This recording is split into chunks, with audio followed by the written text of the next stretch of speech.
Ah.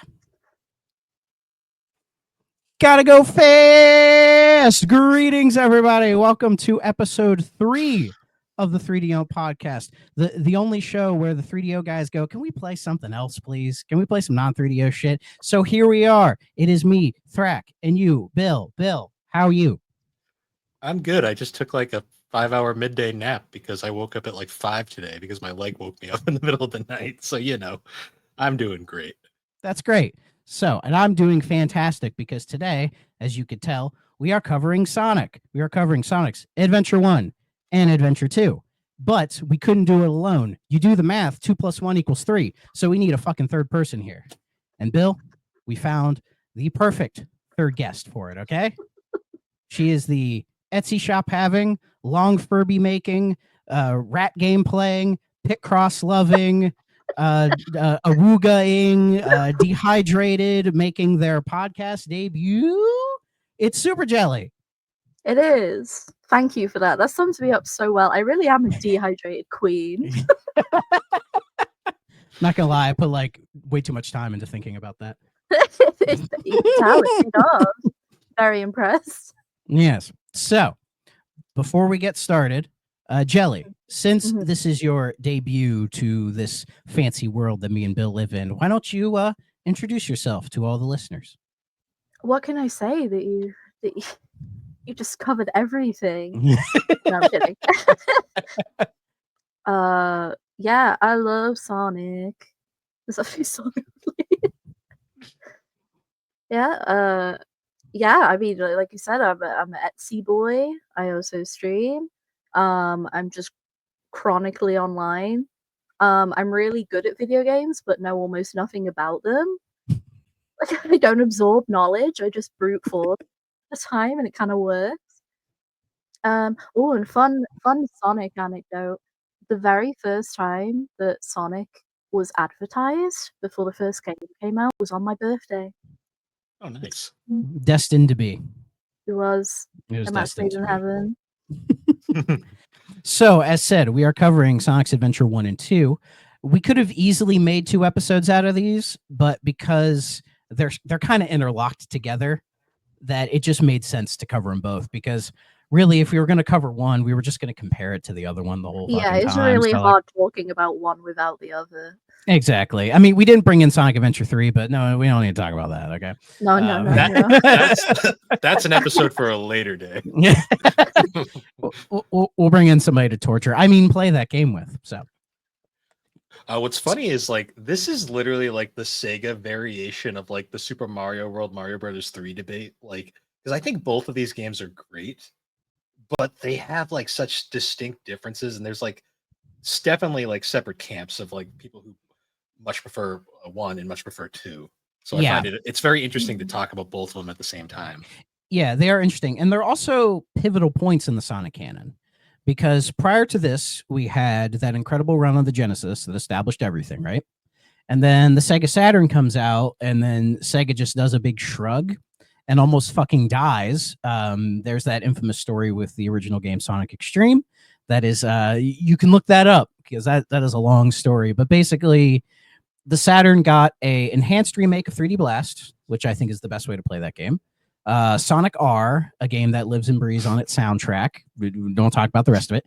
And then Sonic Jam, which is a really nice compilation. Sonic Jam, a port job of the original games with the proto-adventure Sonic World thing in it. So the Saturn Sonic was not really in his highest point in that time. So really they had to get it right. And they put a lot of effort into the original Sonic Adventure, a game that came out originally December the 23rd, 1998, which I believe was the Japanese. Was that the date the Dreamcast came out in Japan? I believe that sounds right in my head. Because in America it was famously $99.99. Yeah, it was $99.99, the Dreamcast launch, which Sega was riding on this one real hard, man. They had you guys have the orange Dreamcast too, don't you? Because we had a blue one. Yes, I would show you, but my Dreamcast is plugged in. Like a year ago. I did not know that for so long. Like it being blue makes more sense because of like the Sega stuff, but yeah, I see what it did. But the blue they chose was like a weird, like pastel-y, paley kind of blue. That's like Yeah. not Sega blue at all. It wasn't like a royal blue. No. Mm. It was very strange. It's so weird. You have the original print. I've got the Sega All Stars print, which used the later spine art style, but it's like the same case otherwise. Yeah, and there's some debate on like, do people prefer this or the second, the black kind? I mean, it's cool because it looks like the console, but also it's like this like half a damn circle here, which feels like it's intruding a bit, you know. But then the black one is it's cleaner and nicer, but like, you know, I associate the Dreamcast with white, not black, you know. Yeah. Unless it's almost cool like Sega Sports Dreamcast. It's almost like they wanted to like de-emphasize the Sega aspect of this Dreamcast, like because it felt like a little bit they were kind of pushing the Sega part away. It feels like a rebrand, really, because Sega had fucked up so hard from like 1994 to now. You know, it was only like 4 or 5 years, but in that 4 or 5 years, a lot happened. Time moved a lot slower, and they were making all sorts of terrible fucking decisions. But the Dreamcast, with them really trying to get their shit together and getting it right. So, and then, and sorry, Jelly's European, so I need to do the European dates as well. The Dreamcast came out October 14th, 1999 in the European with Sonic Adventure. So, Jelly, did you have a Dreamcast on launch day? I did not have one on launch day. I stole my brother's. And I'd do it again. But was this something you were like hyped for at the time? I assumed you were a Sonic fan prior to it. Yeah, I was a Sonic fan. I'd grown up playing on the Mega Drive. Sorry. Mega Drive's fine. It's fine. Mega Drive's fine. Okay, thank you. Yeah, I grew up playing it on that, and then I had no idea that 3D Sonic was even going to be a thing. And I was never good at like keeping up with consoles. I kind of just like had to save up for them, so I didn't keep up with releases and stuff. And yeah, I went to my brother's house, and he had one with Sonic, and it blew my little mind. So I just took it, and they didn't notice. So I was like, more of a Sony guy. Yeah, I don't think they were much. They're like the opposite. They were like that part of the family were like not gamers, but they just had all the latest stuff, you know. So they just had it for the sake of it. So they didn't even notice when I took it. Oh yeah, I've met so many people who like had consoles for the sake of it. It was mainly, I think, in the Wii era was the era where like you'd go over to somebody's house and they just had one with like maybe like Wii Sports and like Carnival games or some shit, and then that was really it. And I was like, you don't have like, I'm like, you don't have like Mad World, and they're like, what's that? I'm like, I'm not going to explain it to you. See, yeah, it was like that. So you'd have that. Do it again. You'd have that with PS2 as well, because there was a very large amount of people who had PS2s just specifically because they were DVD players. Yeah, I think I knew somebody. I think I knew somebody who had like 2 games for the PS2, and they would just watch movies on it all the time. I think like everybody had a PS2 at one point, and it was just the family DVD player, which is hilarious because it was a terrible DVD player. I mean, I had a PS2. We didn't have it for the movies. We actually had a DVD player like separate to that. I think it was like a VHS DVD combo. You know, living the high life. But I remember when we got the PS2, it was just because my older siblings really wanted to play Grand Theft Auto. That was the only reason and then they played them, and then I think that's the newest game they've ever touched. They kind of gave up after that. But I lucked out. I was able to keep the console. I got X-Men Legends 1, the best game of the bunch. That's I don't care. Really good game. That's a really good game. Yeah, I haven't thought about that game in years. Wow. Yeah, but that PS2 is I let it go, which was dumb. I had a complete unboxed copy of Silent Hill 2. More on me. But anyways, the Dreamcast. So, Bill, when did you get your Dreamcast? So the Dreamcast and me are kind of the Dreamcast. I kind of have a very it's an important part of my gaming history. So shout out to our friend Danny. She had on her podcast, she had actually talked about my blog I had done talking about how the Dreamcast kind of was my my gateway into my game collecting insanity that I'm currently in right now. Because I was a Sony boy growing up, so I did not get to play Sonic. I completely missed Sonic. Like the most I knew about Sonic was when I was in a after school like daycare. They had a copy of the Sonic and Knuckles collection on PC. If anyone remembers that. Aww. And I Those horrible MIDI tracks, yeah. yeah, I kind of watched people play it because you had to get there first, or else you were never going to get to use the computer. So it was kind of one of those things where I just kind of stand off in the corner. Sony famously, the first Sonic game they got was Sonic Heroes, and it's the worst version of Sonic Heroes. So Yeah. My impression of Sonic was not amazing to start. And then to top it off, the first Sonic game I ever owned was Sonic 06. Oh, I'm so sorry. Yeah, So- didn't you buy that with your PS3? It was one of right? I got it for the year I got my PS3 for Christmas. I had 3 games. I had the Pac-In Motorstorm, Lego Star Wars, and Sonic 06. I played a lot One of of Lego these Star things Wars. is not like the other. Ironically, like the best of the bunch was Motorstorm, but I was terrible at racing games at the time, so I didn't do Yeah. much of it. Lego Star Wars is pretty good. It is. That's like Yeah. probably the best version of Lego Star Wars, in all honesty. Yeah. But Oh, go ahead. I was gonna say, circa 2009 is when I kind of discovered retro gaming and like YouTube videos and stuff. And I was a big Classic Game Room fan, and I saw his video on the Dreamcast, and I kind of got obsessed with it at that point. So I found on Amazon, I discovered Amazon for the first time, and I discovered you could get a brand new, like new old stock Sega Dreamcast for like $20. So I was like, my birthday was coming, and I asked my mom, and she was like, $20? Yeah, that's fine. So I got the Oh. Dreamcast, an extra controller, a VMU, and these guys right here. And that was my first true Sonic experience. And I kind of went through a Sonic binge after that. Like I acquired a Genesis with all the classics after that, played the good version of Heroes, played Shadow, experienced Shadow, I should say. Finally beat 06 Unleashed. And then by then Colors was coming out, and that was the first good Sonic game I played at launch. And Unleashed isn't bad.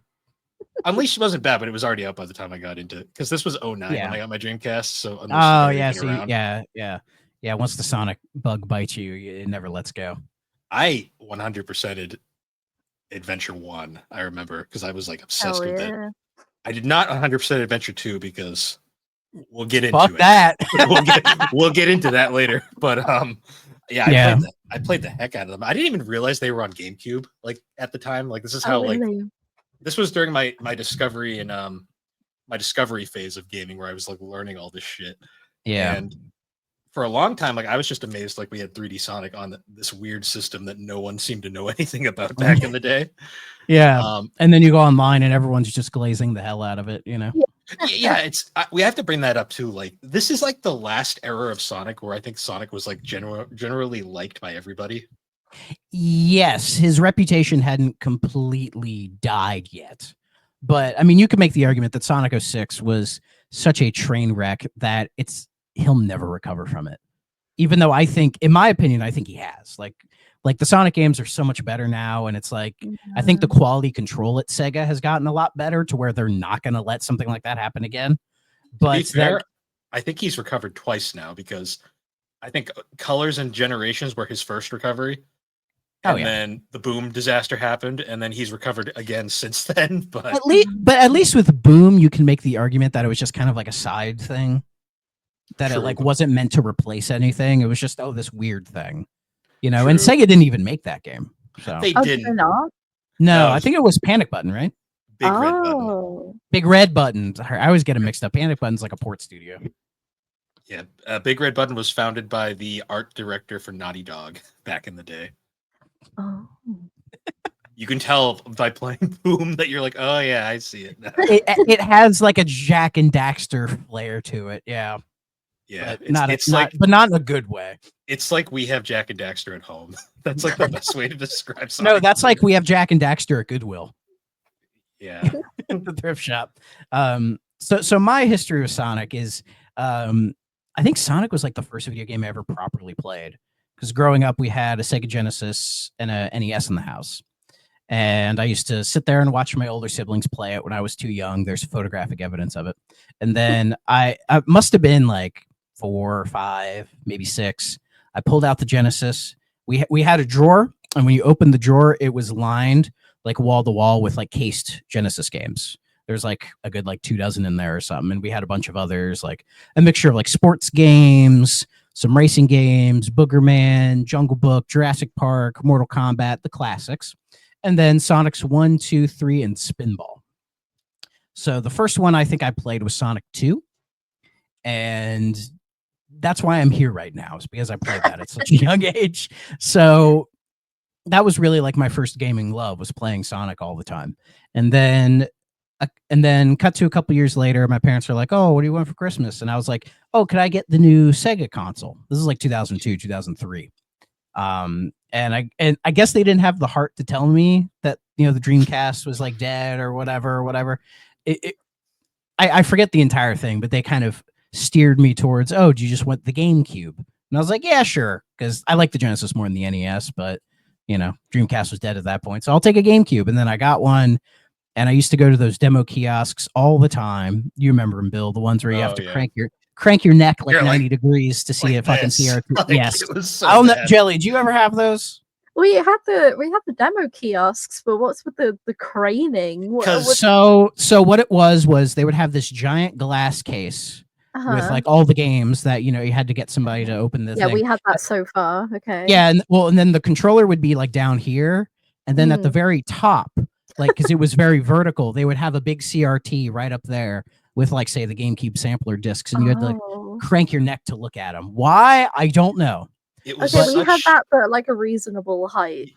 I've seen some that were at reasonable heights, like at like Kmart, but if you went to like Walmart was the biggest like factor. My favorite part too was like they'd have a console set up for each console at the time. So during that era, it was PS2, GameCube, PS2, Xbox, and GameCube. Some would have a GBA. There, they would just take like an old one with like with the bad screen and everything, and you try your best to look at it. Fun. I always remember too, those controllers were always destroyed because people would just they were mangled pieces of shit.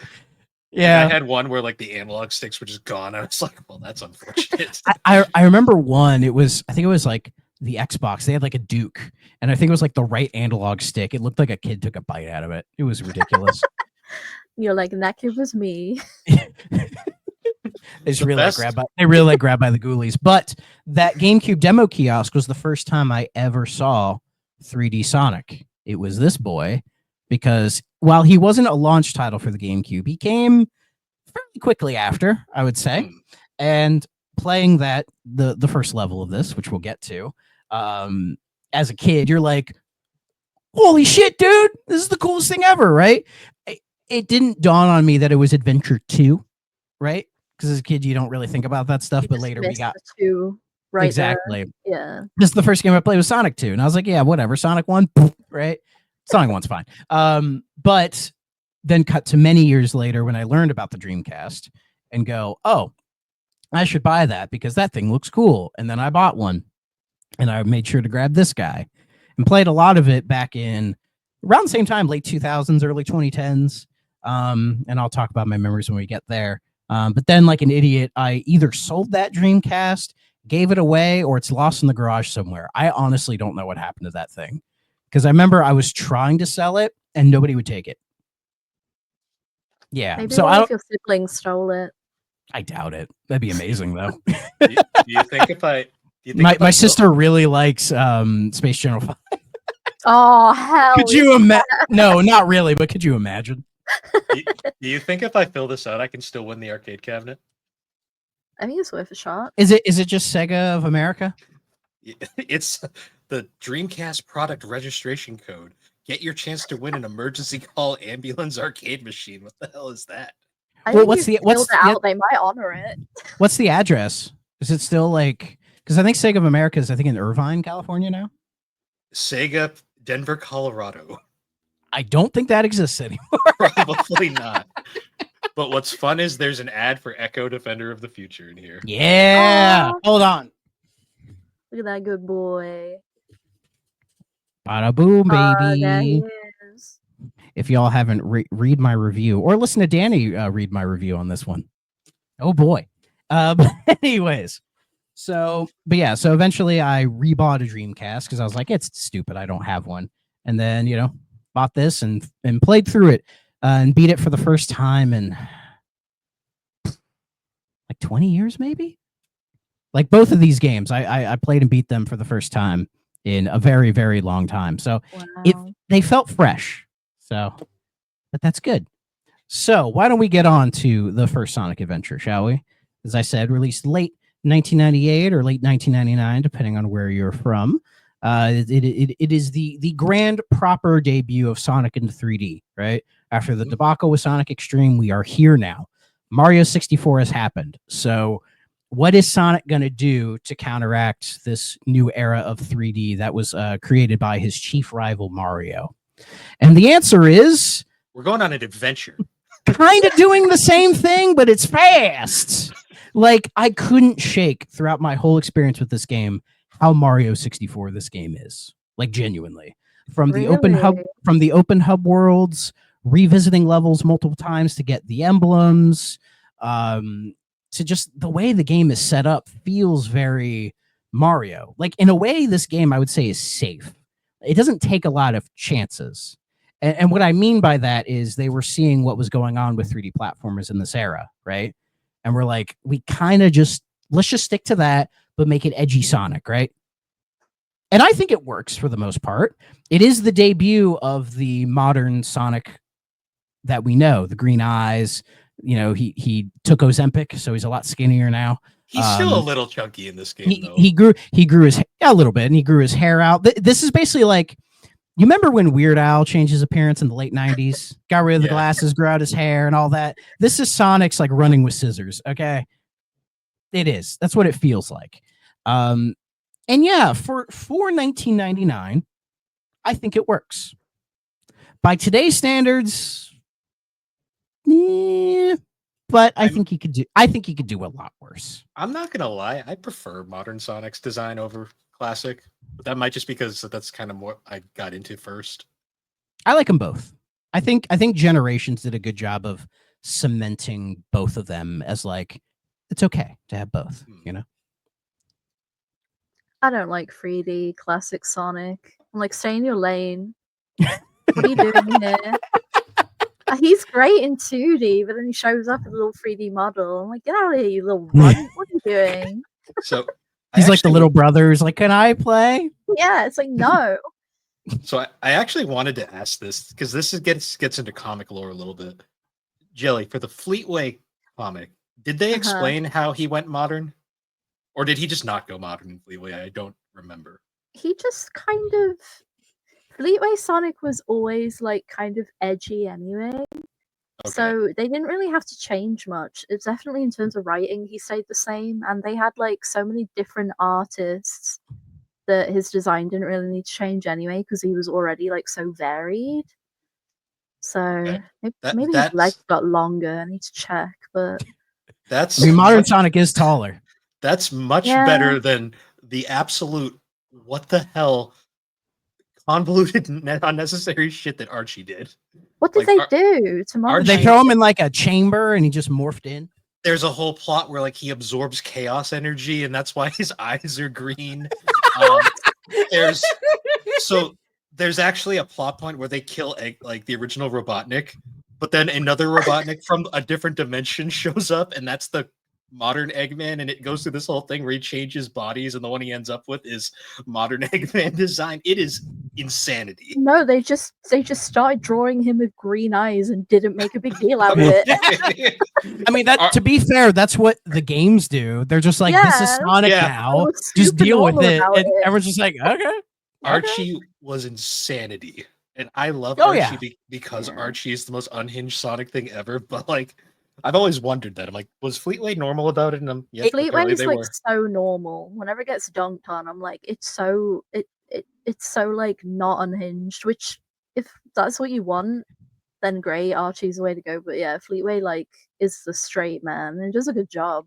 It might have been because people got so used to the Archie craziness that seeing like Fleetway be just kind of chill. They're like, what's this bullshit? Get it out of here. You know, chill, but just being desensitized. Even though Fleetway gave us the sociopath and Supersonic. Oh, I love Supersonic and Fleetway so much. I He's like wish they amazing. implemented that in the game somehow, like just once. I would love it. I mean, they actually could. You put never it- know. They actually put him in Archie as a little Easter egg. Like What, Sonic's like evil going, Supersonic? yeah, Sonic's like traveling through space. And he encounters an evil version of himself that's just randomly up there at one point, and it was clearly a reference. I'm like, okay, I see That's what cute. you're doing, Archie. I like that. That is cute. That is cute. Anyways, back to Sonic Adventure. Yeah, as I said, it to me it feels a bit like, like kind of a safe game, but I think that was because the Dreamcast was coming out, Sega was kind of on the defensive, right? So they needed to like hit hard, right? With a really good Dreamcast launch, with a really good lineup of games, and Sonic being right there. And I think Sega did it right.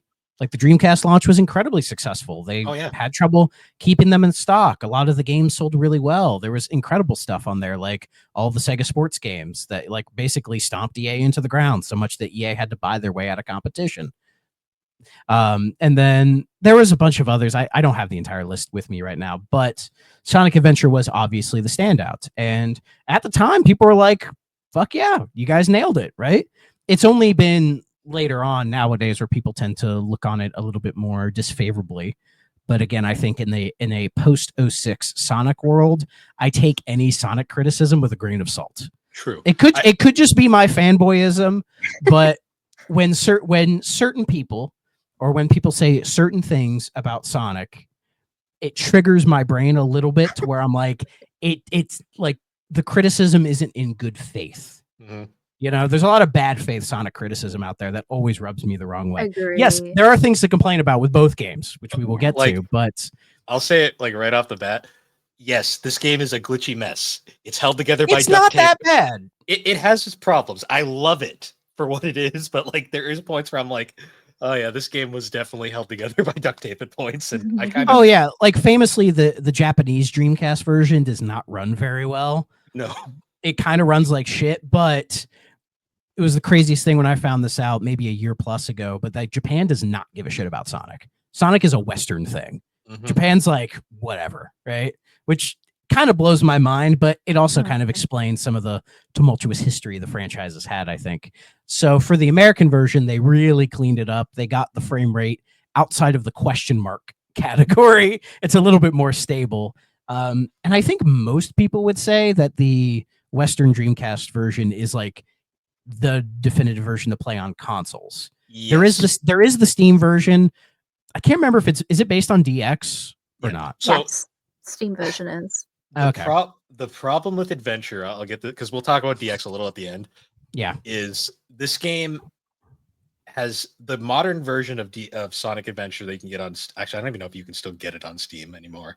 But I think you can. Yeah. I'll have to double. I don't check think. that. I know Sega delisted a bunch of stuff. I don't know if Sonic Adventure was one of them. Let me check. But what I was saying was like the most recent version of Adventure is literally a port of a port of a port of a port to the point where every time it gets ported, they somehow break it more. Yeah. Like, Like, see how far they can go with it. Yeah. Like- but Sonic Adventure DX is still on Steam. okay, good to know. Yeah. For the low price of $7.99. That's With fair. every penny.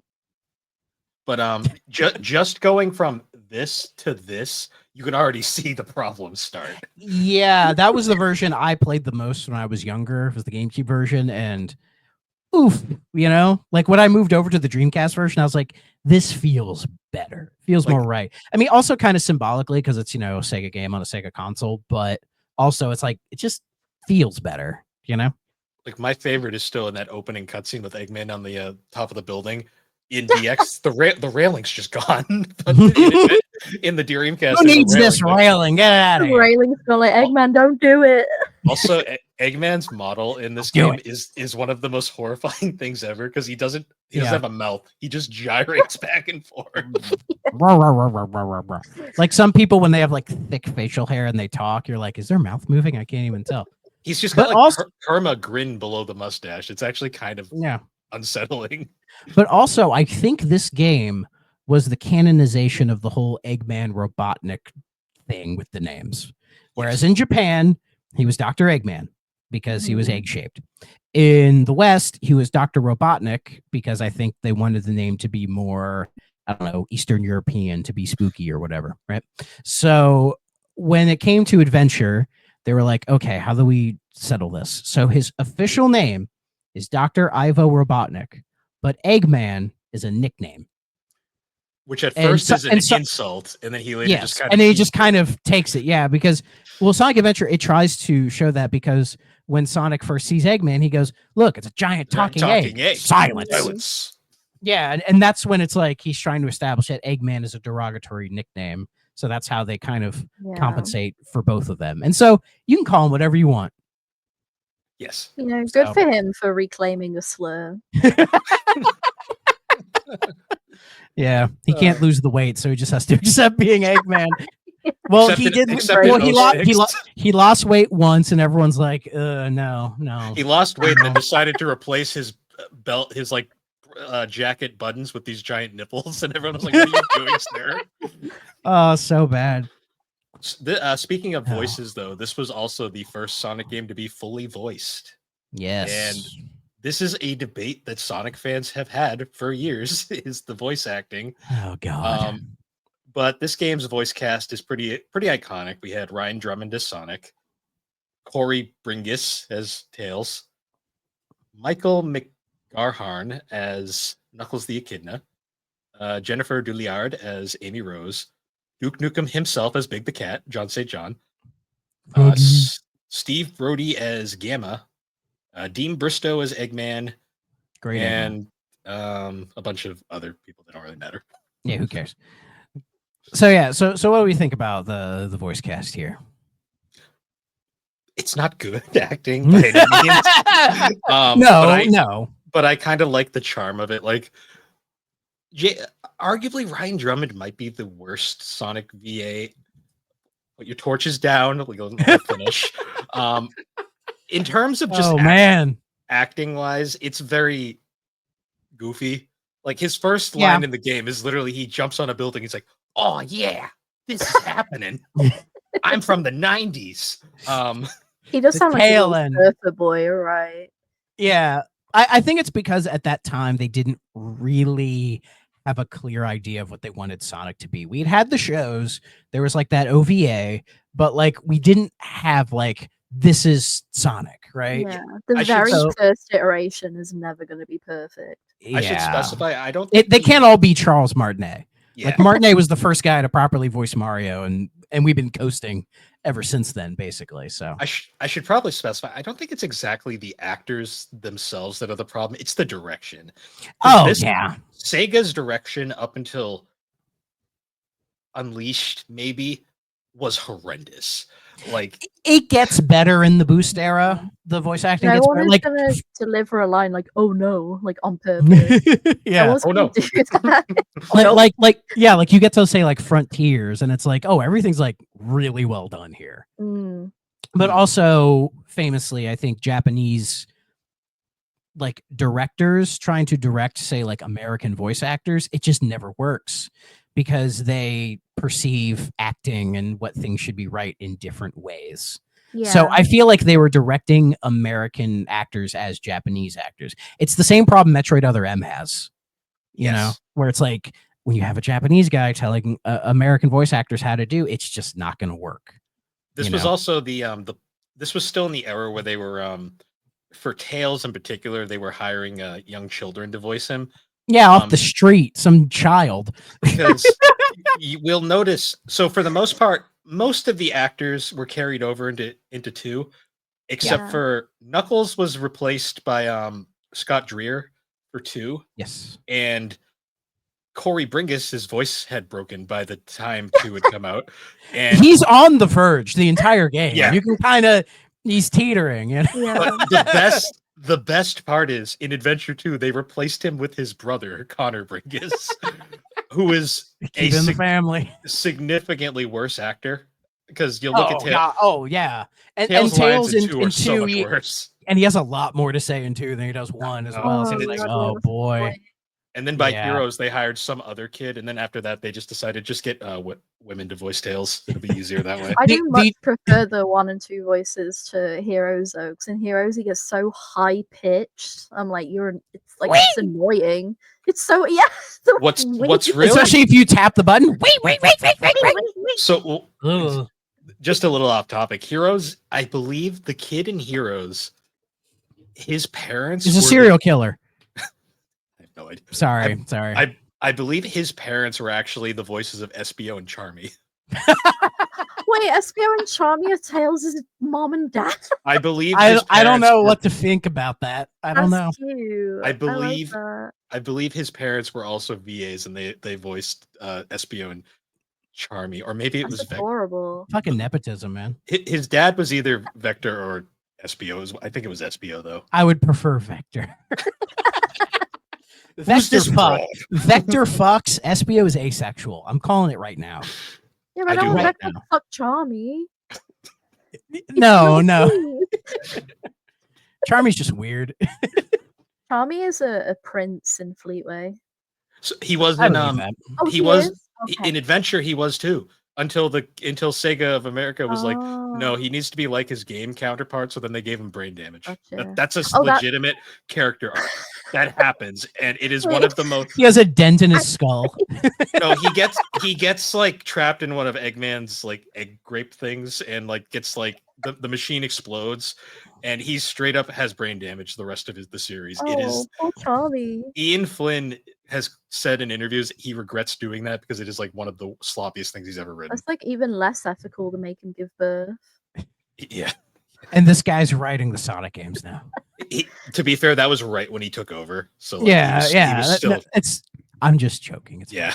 But That Yeah, also but- reminded me. Oh, sorry, go on. Well, I was going to ask you, Jelly, your thoughts on the voice cat. What are your thoughts on Ryan Drummond as Sonic? He tends to be a fan favorite. I like him a lot. I agree he's not like the Sonic, but considering he was like the first one in 3D, he's just like iconic in his own way. Even if he's not the best one, like Yeah. I always think of him. Yeah, because this was the start of like the I'm Sonic, I go fast. Like this was kind of the beginning of that. well, because And before people that, still, we and had still people like later iterations of Sonic have like done that to a degree, Mhm. and then when people meme them, that's what they say every time. anytime somebody does like a Sonic impression, it is always, if they're trying to be cool, they're doing Drummond, and if they're trying to make fun of Sonic, they're doing Griffith, which I think is unfair because I think Griffith is overly hated. But I think Griffith is better than Drummond. in Yeah, I Sonic. think Griffith does a really good job. But yeah, I he's think he has a better handle on the character.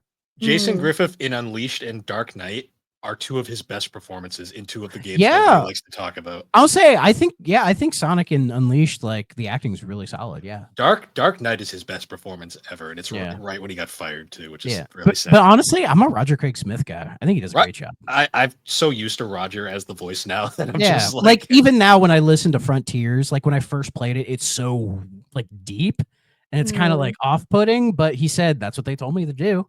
And then you listen to it more and you're like, I'm more used to it you now. get used to it really quickly. Yeah, because could you imagine the emotional Frontiers dialogue with like Ryan Drummond, Jason Griffith, and stuff? Yeah. Yeah. Like, "Hey, man, it's okay to love your robot daughter. She'll love you no matter what." see. That's where I feel like Griffith was overhated though, because like his shadow voice was always really good, despite it. He being does have a edgy. good shadow voice. I agree. Yeah. Well, Shadow, I don't think's ever really had a bad voice other than maybe Kirk Thornton. I'm still never was never really into Thornton's voice, but But we'll get to Shadow. So, but Yeah. but Jelly, what do you think of the rest of the cast? Any like highlights? People you don't think work? I feel like big is very apt, but I feel like that wouldn't fly nowadays for some reason. No, Make no. him I sound like that. like. There's a reason they use Big the Cat sparingly these days. yeah. Yeah. So for those who don't know, Sonic Adventure, how they set up the game is kind of like unique because I mean, prior to this, there was always like, oh, you could play as other characters in the series, right? But Adventure felt like the first game to where it was like Sonic and friends. So you start the game playing as Sonic, right? And then you do your normal Sonic stuff. And then you'll run into Tails, you'll run into Knuckles, you'll run into Amy. and then you can unlock their stories basically. And you have, I think it's, if I'm doing them at six, There Sonic, is Tails, yep, Knuckles, Amy, and Big and Gamma. Big, Gamma, Gamma. and then Super Sonic at the end. Whoa, So this was, spoilers. you play a Super Sonic at the end of a Sonic game. Whoa. Woo.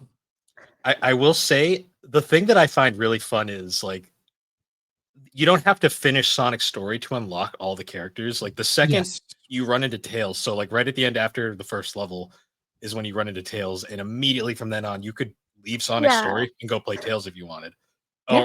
Or as the game likes to aptly say, you could now play with Tails. You can now play with Knuckles. You can now play with Amy. Like big. I just So- there's so much like Narm in this game that I love. Yeah. So we'll get to the other characters, but let's start with Sonic, right? So like Sonic's story, it definitely has the most meat to it, right? Yes. Clearly, it has the most content. It's like, you know, the game is tailored for it. And this isn't Sonic's first time in 3D, as I mentioned before, with say 3D Blast, which is the only real like comparison to this game, at least at this point. I mean, there was Sonic R, but that's not really a platformer. The Sonic Um, World hub thing and Jam. The Sonic World Hub World it's That- close. That was technically the scrapped remains of the original Saturn attempt at Sonic Adventure. Yeah, because Sonic Adventure started development during the Saturn days. Because you can famously see that only in the Dreamcast version. They fixed it for all the later versions. When you ride the tornado, after you finish the level, when it does that panning shot, if you look at Sonic's model, it is very clearly classic Sonic. Yeah, that's tough fun. to see. But you know, with 3D Blast, it was made by Traveler's Tales, so you know they were doing a different thing with Sonic. You know, so Adventure is like, here's how he should be in 3D, right? What I like is that they didn't just take the 2D game and then tilt the camera, right? It's very much like here's giving it its own kind of like fresh idea. Like the spin dash is here, the jump is very floaty. Like I think Sonic in this game is very floaty compared to the Genesis games. Like he's not, I wouldn't say he's not floaty in the Genesis games, but I feel a little bit more in control of him at times. Whereas I think Adventure 1, the way he plays, I don't know, sometimes I feel like he's just like gliding in the air like goddamn Bubsy or something at times, which can be a little unwieldy, but I think for the most part he controls perfectly fine. Mm. And the levels are kind of cater made for that. One thing I really like about Sonic's levels in this game, and this is both a pro and kind of a detriment at the same time, because they were trying to be very ambitious. They really did try to take the Genesis gameplay and make it work in 3D. Because like one thing I noticed right away playing these games, they have a lot of like elevation and momentum based design. And when you roll Sonic into a ball, he actually interacts with that momentum in ways like you can roll down hills to gain speed. You can actually jump into enemies, and like you don't need to use the homing attack. No. The loops are all automated, because if you actually play the test levels with the code, you'll find that the loops that they didn't automate don't work for shit.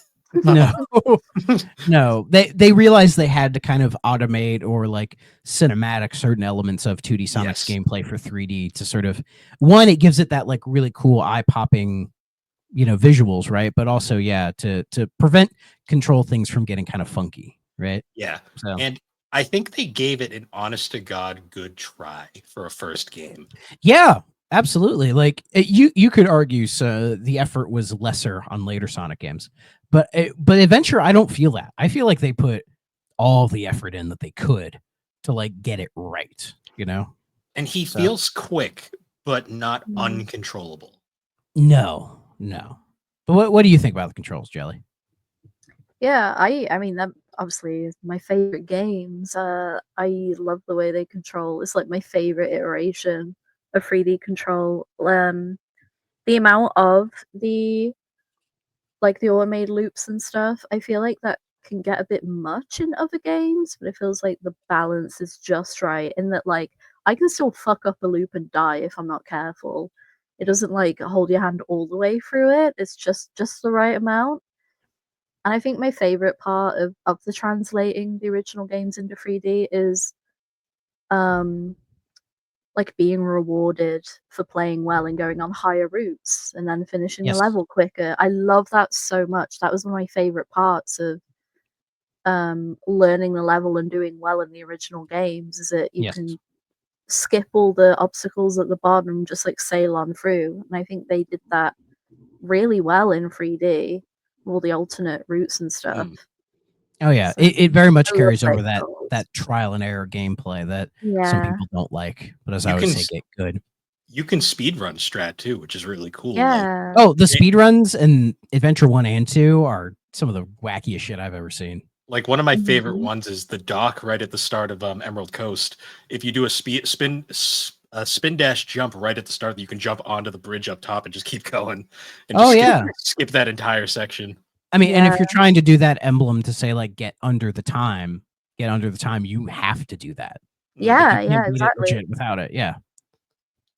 And yeah, an Emerald Coast is a fantastic beginning opening stage. It's not Green Hill, but it is like 3D Green Hill, if that makes any Yeah. sense. Like It's the a way it fun- introduced. It's like a Like- fun coastal variant of it. Yeah, but it's like this is how they introduce like 3D Sonic. Like this is how he plays, this is how it feels. Like here are the new things, and then here are the things that you remember.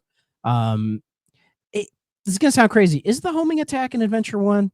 Yes. Yeah. Okay, I was gonna touch on that, yeah. because I don't associate the homing attack with 1 as much as I do 2. Oh, Because 1, it is interesting. so seamless in 1. Like you go. Yeah. And also I think the level design in 1 doesn't really cater to the homing attack, much like say the 2D Sonic games, where I think Adventure 2 they kind of want you to use it. Yeah, in Adventure 2, they're like homing attack across these guys. Exactly, but Adventure 1 figure out how to use it.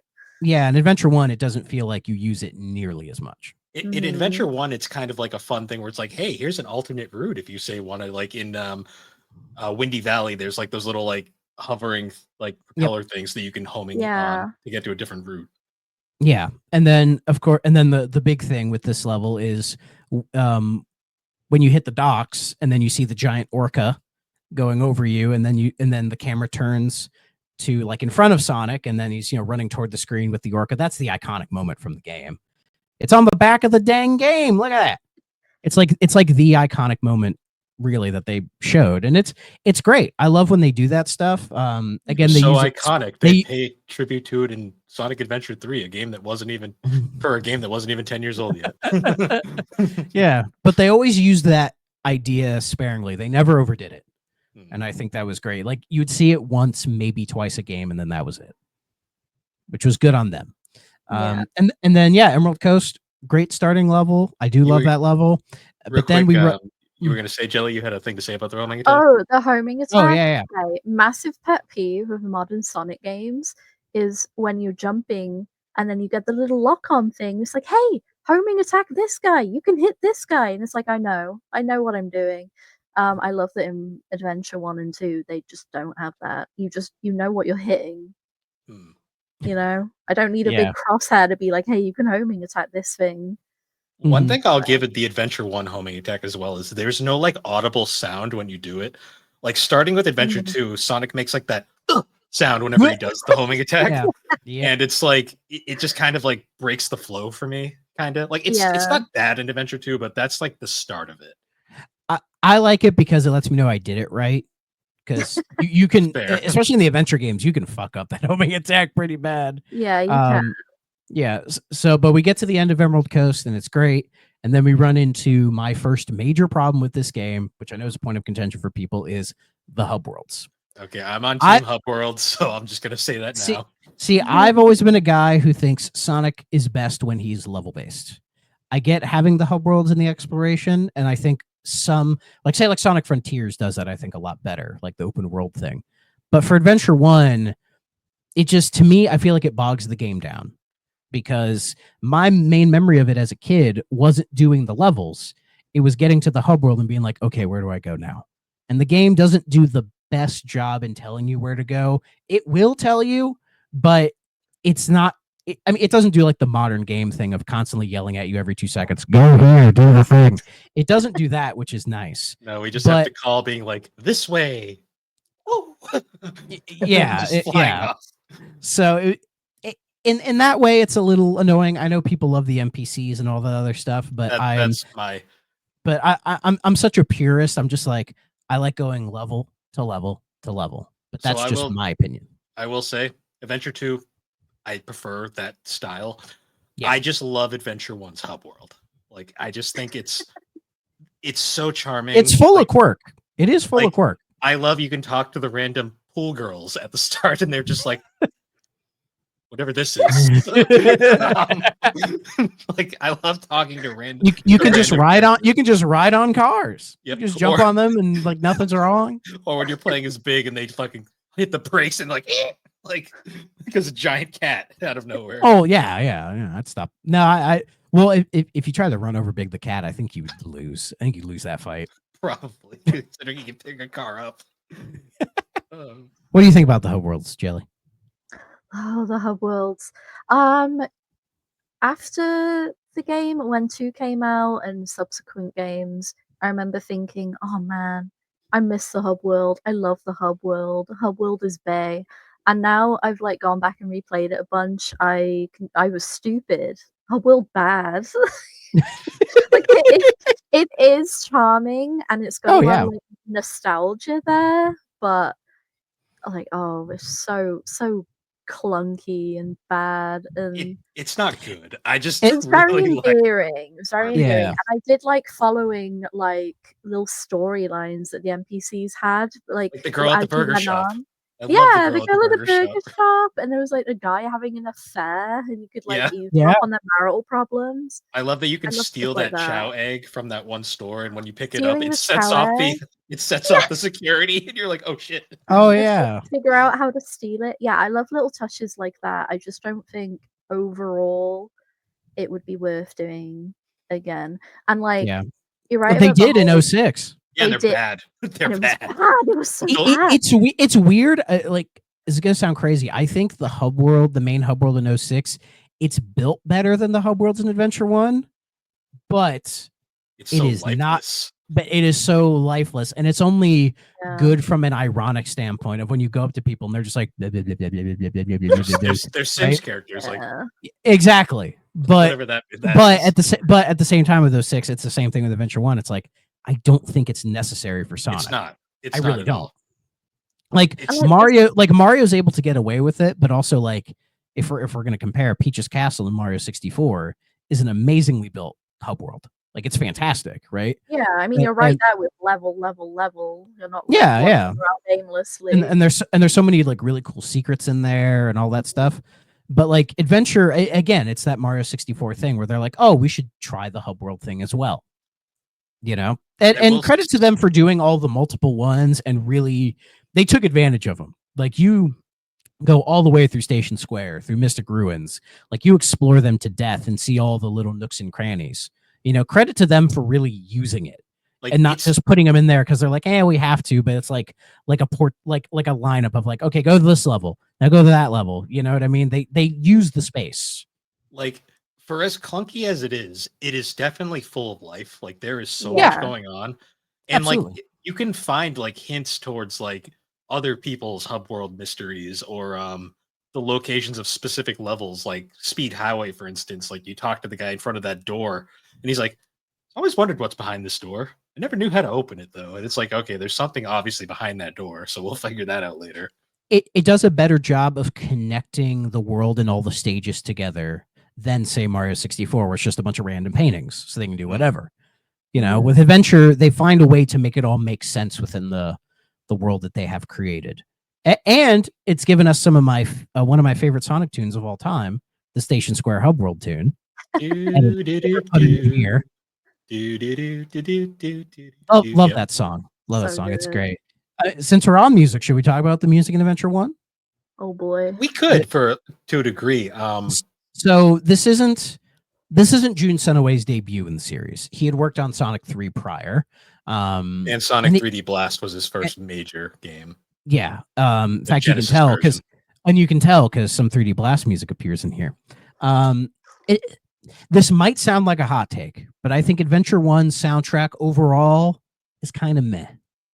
It has some high points, it really does, but there are just some tunes and some bits where I'm just like, It's nowhere near as iconic as 2. No, Okay, it is not.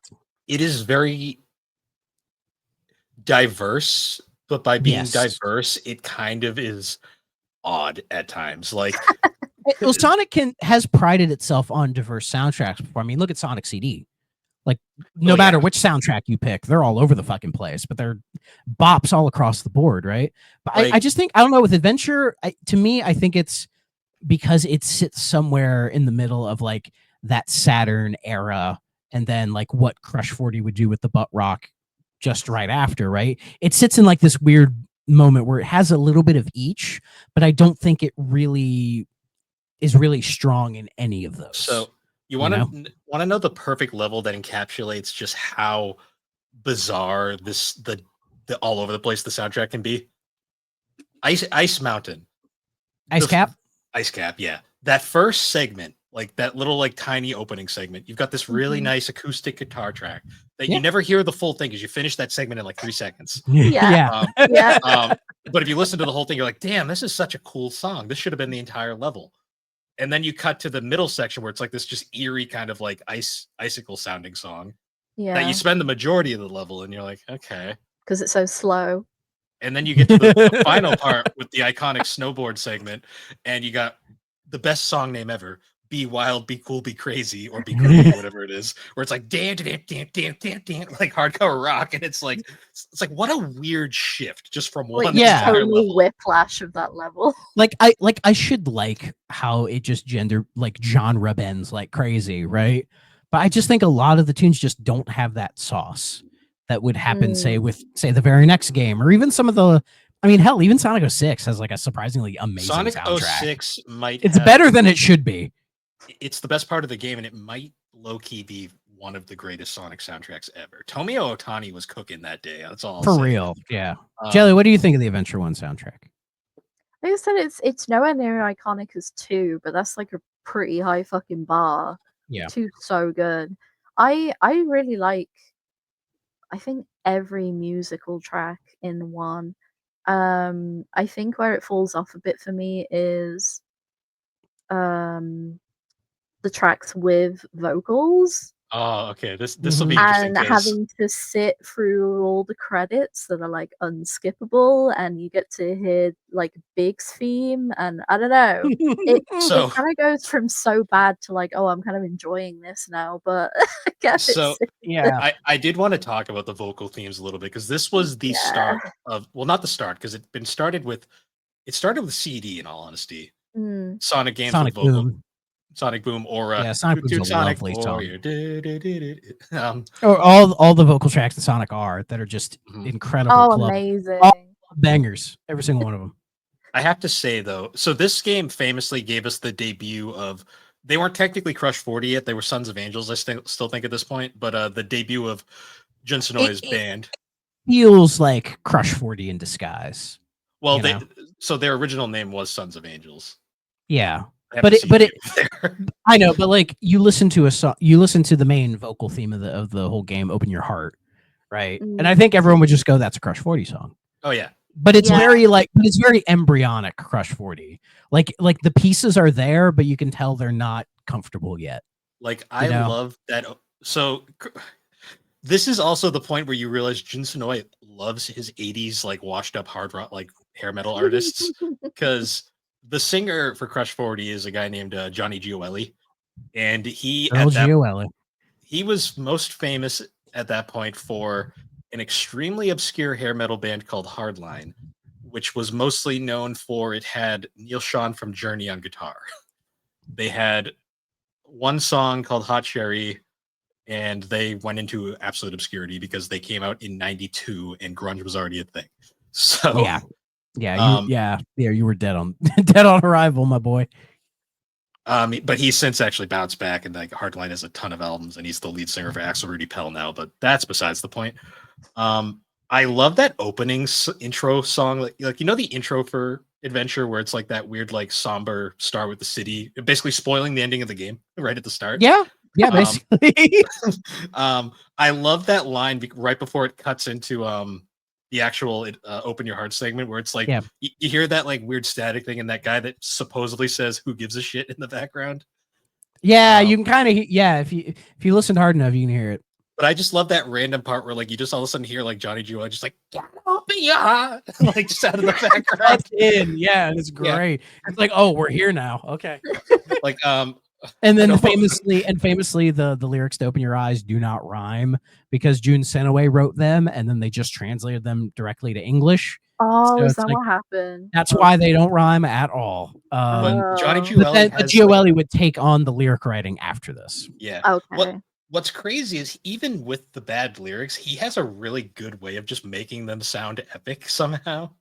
I think what makes him work as a singer for like Crush 40 and all the Sonic stuff is that he is not half-assing it at all. Like No. it is Mm. cheesy, it is over the top, but it perfectly fits, right? Like anybody else who had a little bit more of an ego or a little bit more of success than him would not be giving their full effort like he does every time. And I think that's why the Crush 40 stuff hits so hard and why people love it so much is that like if you didn't know any better, you would just think it's just some like random like, butt rock tune from the 90s. You wouldn't think anything about it. But then when you put it in the context of the Sonic games, it's like, damn, they went this hard for the blue guy? That's awesome. I mean, and then people appreciate that. Even the character themes, like we got It Doesn't Matter, version 1 by Tony Harnell, another So good. 80s hair metal singer, famously from the band TNT. I love Open Your Heart. Like I love Open Your Heart too, but I love Open Your Heart's good. It Doesn't Matter. Like It Doesn't Matter. I love that like like just that guitar riff. Oh yeah. Tails' theme, I'm Gonna Fly High or whatever. Yeah, that's fine. It's whatever. Yeah. I don't know whether I like this version or the weird sitar version in 2 more. I think I like 2 more. I think but so, yeah. I could leave either of them. I could see Tails liking like sitar music. I don't know Yeah. Yeah. Then Cultures. Knuckles famously why. has He's George Harrison. Knuckles famously has Unknown from ME performed by Oh, it's so good. Marlon Saunders. What a track. It ends with the iconic line of "I get it on by myself." Like it's just With it's those like Knuckles. a weird jazz rock because this is before they decided to make Knuckles like a rapper. Like they did. This is before they were like, okay, Knuckles is black. Let's just go with it. Okay. Yeah. Mhm. He's at yeah, least black coded. yeah. At least. They gave him like a jazz theme for this one, which I'm okay with because I love Unknown from ME. Yeah, It's pretty good. it suits them. And then Amy had the iconic "My Sweet Passion." Yeah, she just like shaved her fat or something. The Sphinx was so cute, I had to shave it. It's so weird. Yeah, the But that lyrics are very song weird. is so catchy. The riff is a banger. It's pretty good, yeah. Mhm. Big had "Lazy Days, Living in Paradise" performed by Ted Poley, another washed-up '80s singer from the band Danger Danger. They I are mean, also Big super looks going like a for it. washed up 80s singer. Let's be real here. See, Oh. it's weird because Ted Poley and Tony Harnell would become icons in like Sonic music, particularly in Adventure 2. Oh, yeah. We'll get to that later. Mhm. And then Gamma had "Theme of Gamma," 'Cause- Yeah. which is a good Gamma. song, but It it's is. also like not a vocal track. So It's kind of reflective of Gamma's story as well. They should have Yeah. a robot singing over it. Yeah, get like some vocoder on there. Get Daft Punk to do it. Yeah. Exactly. I mean, I Daft like- Punk weren't. Hey, this was '99. They weren't big yet. mm, They were not. Discovery was 2 years later. yeah, but yeah, musically though, the whole game, it's all over the place. There are tracks I love, like Casinopolis. I love that like weird jazz guitar that sounds like straight out of a porno. Like at the start. Yeah, it's not Like bad. just like that weird like do do do do. Like just Yeah, at the and I've always liked Windy Valley's tune, which is just reusing the first stage tune from 3D Blast. Mhm. Like he just brings that back, which is a great fucking tune. Yeah, I mean it has its moments, but I just don't think it's an amazing soundtrack. You know, The it in some instances it kind of just limps to the finish line. The one You know? song that always sticks out to me is Red Hot Skull from the mountain Oh, level, Red like, Mountain. from Red Mountain Mountain. tune, yeah, The yeah, you second love that bit when one. you go inside. It's that theme where like you go underground and you're going past those Yeah. weird jail cells with like those weird like 2D guys. Yeah, I love that track so much. It's That's a such good an one. odd track, and you only hear it for like 5 Weird. seconds because you fly through that segment super quick. But like Mhm. it's got this like crazy like bass line. It's got this weird keyboard piano segment in the middle of it, and I'm like, Jun Senoi was cooking, but like, Oh yeah. you fly through these levels so quick, you don't hear any of this. Yeah, like he's so talented, but I just think he just wasn't there as a video game composer yet. You I know, it think sounds like he's this- just to me it sounds like he's just making songs. You know, think, and he's like, not this- really catering them to the Mm. games, and I think that's Yeah. kind of the issue. Like Station Square like is a whole piece. Like it has a whole other section that nobody ever hears Oh, because yeah. you just move on to the next track, right? Yeah, because and every that's time kind you of the change issue with screens, it restarts. And you're yeah, like- and that's the issue with Adventure is the music never really settles in itself. Yeah. You know, so even when the good stuff happens, you have to listen to it later. And Like- sometimes I think that hurts video game soundtracks. Like what I loved about the Genesis tunes is that they're all fucking incredible, but they're all very short little like minute tunes that Mhm. repeat over and over again, but you get the whole scope of it.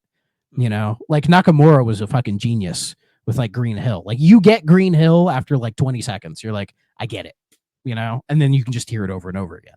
But June would improve that later on. I think he would kind Yeah. of learn how to make that work. like a game later on by him that really showed his like musical diversity in like a great way was like Black Knight. It's weird that Black Knight has a Black lot Knight of has an interesting soundtrack. Yeah. because he brought back Howard Drossen for that game. Yeah. Like, Drossen's an underrated guy He in the is. Sonic music history, I think. He did most really of Sonic is. and Knuckles himself. he did. But going back to this game, yeah, music it's good, but it's weird. That's the best way to put it. Yeah, yeah. It's a I mixed mean bag. the whole game is kind of weird, you know? Like Yeah, that's true. like we should probably get into the plot, like the story of this game, right? So you kind of pick up the plot in like bits and pieces when you play like Well- all the various characters. Because you have to also Mhm. bring up too, this game does a weird thing with the story where each character, the plot is like retold in each story from that character's point of view. Yeah. It's like the iconic, hey, look, it's a giant talking egg, is completely different when you play as Tails because that Tails' story is through Tails' point of view. Yeah. So Tails was disassociating during that point. Well, in Tails' story, he's like taking charge, and Sonic's in the background like, yeah, get him. It's so Like- jarring. No, yeah, when you play through Tails, he's like, "Oh, what are you gonna do, Eggman? Yeah, you want to fight? You want to go?" And he's just like Tails. And it's like Sonic's Tails, like, you're not this guy. like dissociating in the background, and it's like, Yeah. this is Or it's like really that out of point where- character. I don't like and it. And like when like Sonic fights Knuckles, like Knuckles kicks the shit out of him. Oh no. Yeah. But then Oh, when no. you Oh, no. play as Knuckles, Knuckles is like, oh, I beat the shit out of Sonic, you know? Yeah. Like Yeah. it's all over the place. But like the most I could gather from I didn't like deep dive into the story, but it's most like Eggman is trying to get all the Chaos Emeralds naturally, but he has this grand scheme of this creature called Chaos, which is like if you put all the Chaos, if you put all the emeralds into Chaos, it becomes this big giant water creature thing that can just kill everything. And so Mhm. Sonic and the gang have to stop him, but also they're like time traveling to back when there was more than just Knuckles as the echidna, because there's a what Tikal's her name, Yeah. is that right? Yeah, The Tikal. And Tikal that's is that segments- Knuckles' sister? no. ancestor, like Ancestor, long okay. dead Dude, ancestor. Dude, are you flirting with my sister? Sorry, it's the jet thing. Well, I mean, love it's Tikal. it's okay. The Archie Sonic, the echidnas are just everywhere, and Ken Panders got really too into it. Yeah, that he did. But we're not here to talk about that. Like I'm sure there's like a half decent plot in here, but again, it's told so haphazardly and so fractured with all these other characters. I feel like it's really hard to Well- keep track of unless you're taking notes, So you know? this is a really bizarre compliment I'm going to give Sonic X. Sonic X, Oh, love that theme song. which one? The British version or the American version? The American version. Okay, I was going to say because the British version is just that one singer going Sonic X, Sonic, like it's just over and over, and I'm just like, Like, nah. yeah, that's right, sir. No, I like they But, gotta go faster.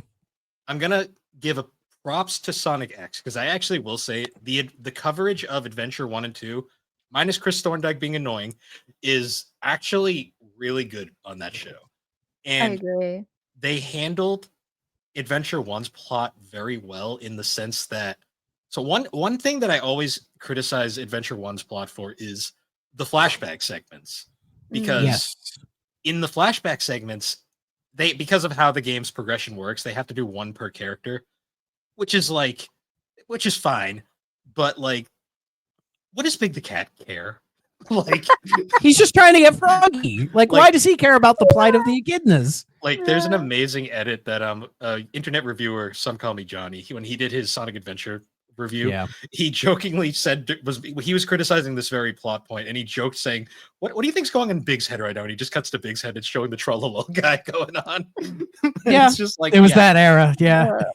In Sonic X, only Knuckles has the flashbacks, and Okay, that that makes Makes sense. perfect sense. Yes, because also I think it's the other biggest issue with Sonic Adventure is I think this game has a lot of padding, like a lot of it, because you play the Sonic story, right? And the Sonic story is what, 3-ish hours long, hours. maybe? Yeah. And you get it and you're like, okay, that felt good, right? That was a nice, See- sizable story. It made somewhat sense and everything. But then they were like, oh, we want to have the things where you play as all the other characters. And they're like, great. So we should like make other stages or stages that better reflect these characters' abilities. And they go, oh, the game's out in 2 weeks. We can't do that. Just throw them in there, you know? So- And that's it just bugs me, man. I'm going to I don't know why my voice got all weird and pretentious there. Mm-hmm. I'm going I'm going to defend Tales of Story in Sonic Adventure. I'll defend Tails' gameplay to a degree. I like the racing mechanic as a speed running concept. I think it's kind of fun, like the speed through those levels as fast as they can. The way they were designed in Tails' actual control, I think, is pretty good in this game. I'm not even necessarily saying the other characters play bad or their game modes are bad. I think it's just the levels are they just took Sonic's levels and altered them slightly to try to fit those characters. And I think for the most part, it just doesn't work. It just kind of, like when you're doing the tail stuff, it's like, it's cool, but it's just like the Sonic levels. And a lot of times I'm like, yeah, I wouldn't make this kind of a level for Tails. You know, it just doesn't work for me. You know, like Knuckles, they tried a little bit more because it's the beginning of everyone's favorite, the treasure hunting and getting all the emerald shards, right? Which I've always kind of liked them in both games. I don't hate them. I don't hate them. I have a love-hate relationship with them. I don't like the levels in Adventure 1, but I love the setup, like how Knuckles' control feels and how the radar works. I prefer the levels in 2, but I don't like the fact that like you're restricted to 1 emerald. So like sometimes the RNG just really is rough on you in Adventure 2. Yeah, I think it's handled better in Adventure 1, but yeah, aesthetically it is so much better in Adventure 2. You know, and then Amy's stuff is, to me, Amy's stuff is the most pointless. It is absolutely, it doesn't amount to really anything. Like, it's interesting, the whole, you're getting chased by that robot the whole time. And, you know, she has the hammer, of course. And the one thing I like is like that hammer jump when you're running fast enough, you hit the hammer and leap. But again, a character with that ability, I would make levels that more cater to the idea of her being chased and she has these like hammer abilities, and they really don't, you know? Yeah. If she was a bit faster, I think it would help. She's really so slow. Yeah, and she takes, and like that hammer jump thing, you have to be like achieving like top speed to do it. Yeah. And getting her the momentum to get her going is really sluggish. I will say, because this game has unlockable power-ups, we'll talk a bit more probably about later. But one of Amy's is the long hammer. And I love when you get the long hammer, because whenever you do the hammer jump, it just leaves this big like smack sound every time. Yeah, it is great. Yeah. And then Gamma's stuff is just, you're just riding around shooting shit. Like, it's fine. It's not bad at all, but each level's like what, 3 minutes maybe? Like, so you just knock them out, man. Yeah, he's got a time limit for each level, and they're all trivial except for the one right towards the end, just because of that really obnoxious like train segment, which is like super That's stupid. one I always lost on as a kid. Like as a child, I could not get past that bit. I always ran out of time. Now it's Yeah. easy, but it was a pain in the ass. It is annoying for sure. Oh yeah, Joe, what do you think of what do you think of the Tails stuff? The whole like you The gotta Tails beat stuff. Sonic, you gotta beat Robotnik or whatever. I will say I'm gonna take the opposite take and say I don't like the racing That's mechanics. fair. Even though Sonic is going fast, it's like my favorite part is the exploration. Mhm. Like I said, my favorite thing is like exploring all the different routes and all different ways I can go and playing the level differently each time. So you kind of get punished for that when you're trying to race Sonic. Yeah. And I feel that way about the other levels too. Because I like exploring so much. I think I would enjoy Tails' levels a lot more if I could just like fuck around and fly around and explore different things. I love the emerald hunting levels because exploration is the point. Yeah. And then Amy's kind of doesn't work because one, she's slow, obviously, and two, the levels are cool and I want to explore, but this Well, then robot's yeah. chasing me, and like I want Yeah. to take my time and absorb it, but it's like I have to go fast, and it's like I want to go fast when I'm ready to go fast. You know what I mean? Yeah. I feel like how they handled Tails, they really let him down because he's not really a speed Yeah. character. He's Oh, and I more of feel like the same about vertical Gamma exploring. too. With the Yeah. time limit, I'm like, I want to explore this level. It looks cool. I want to go explore and shoot stuff, but Like it's I think Gamma real like having life. it more like longer shoot 'em up, like almost kind of like Panzer Dragoon-esque, like say Mhm. with the tornado segments with Tails, which is just Panzer Dragoon, you know, Yeah. and it works because Panzer Dragoon is great. Like, yeah, Mhm. that stuff just really kind of lets it down. They Like, basically took Gamma and expanded him for the Eggman and Tails levels in 2. yeah, yeah. Yeah. And they're not rushing you. You don't pass away from nothing. You know what I Exactly. you know what I Levels. you know what I think whenever I think of the Gamma levels? I Mhm. always think of like because whenever you start moving, Gamma just like constantly changes forms and he just goes mode change, mode Mode change. change. But Yeah. then, like, when he changes to his wheels, it's like Yeah. great, but then he always gets stuck on little ramps. Like, It's I so always so I annoying. always remember too when the egg carrier is crashing and then he just all of a sudden pulls out this weird hover mechanic and like, when'd you have It's like, that? where the fuck was this? Apparently, God damn it. if you go over water, he goes into that mode, but like you never do. So Yeah, it's you like never Yeah, see it. never Yeah. need it's weird. Like crazy enough, I think the characters that like the gameplay and the levels and all that are really well suited for them are Mm, Sonic, yeah. Knuckles, Yeah. call me fucking crazy, Big. I was wondering if we Yeah. were just going to ignore Big and move on. No, no, no, I- no, Don't I worry, I was didn't criticize him. I didn't mention him because his levels are perfect. I was saving Big Okay. because Big, this guy, I love him. there he is. He is quite the point of contention in this game. And playing his levels again for the first time in I don't know how long, they weren't that bad. They really weren't. You just have to figure out how to do it, and then it's like easy.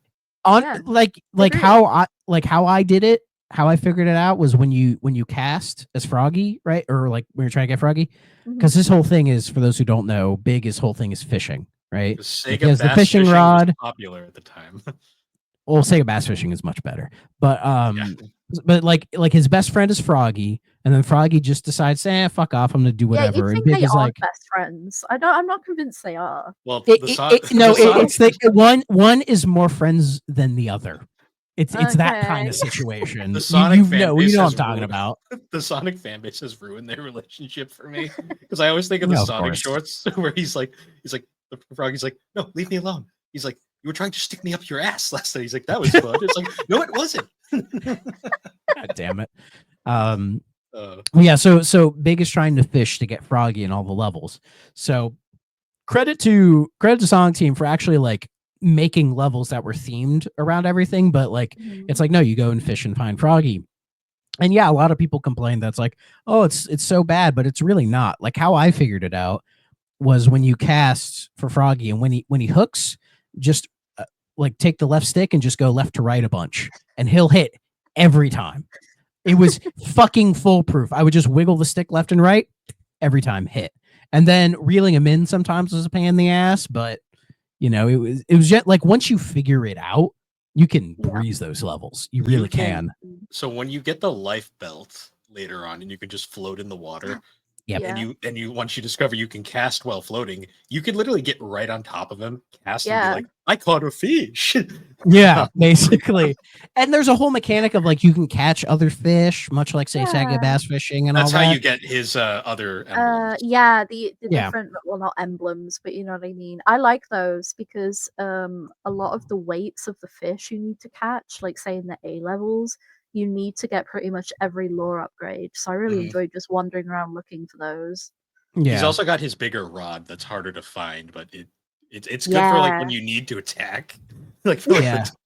But Yeah. but in my playthrough, I only got one lore upgrade, and that was enough to like Ah. coast to get Froggy. Oh the yeah, whole to get time. Froggy, yeah, he's easy. Yeah, he's not that bad. So, but yeah, Big is such a weird point of contention. I think it's just because his character design's kind of weird.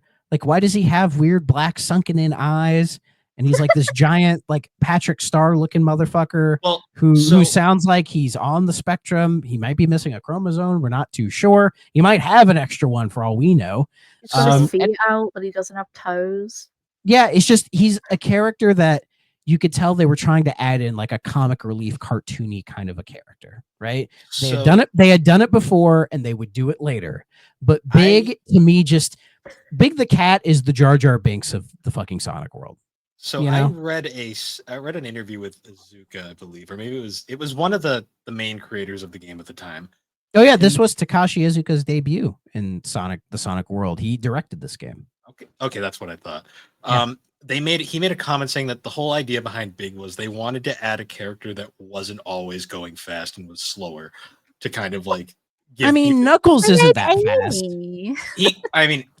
Knuckles is actually kind of fast in these games. Yeah, but like again, his gameplay isn't catered around going fast. Fair. Mm. This might just be Azuka trying to change the narrative a little bit, like because he does that every now and then. But yeah, he has from time to time. To me, Big the cat he just gives me like if Patrick Star was bad.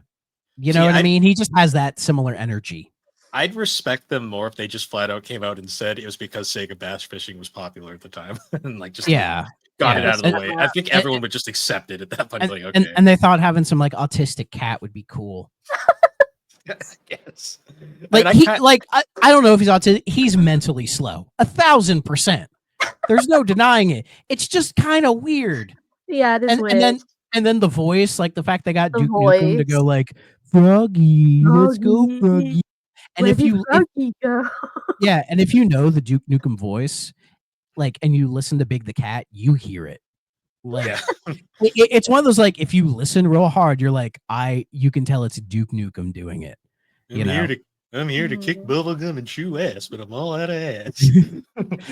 I'm here to chew ass and catch Froggy, and I caught Froggy.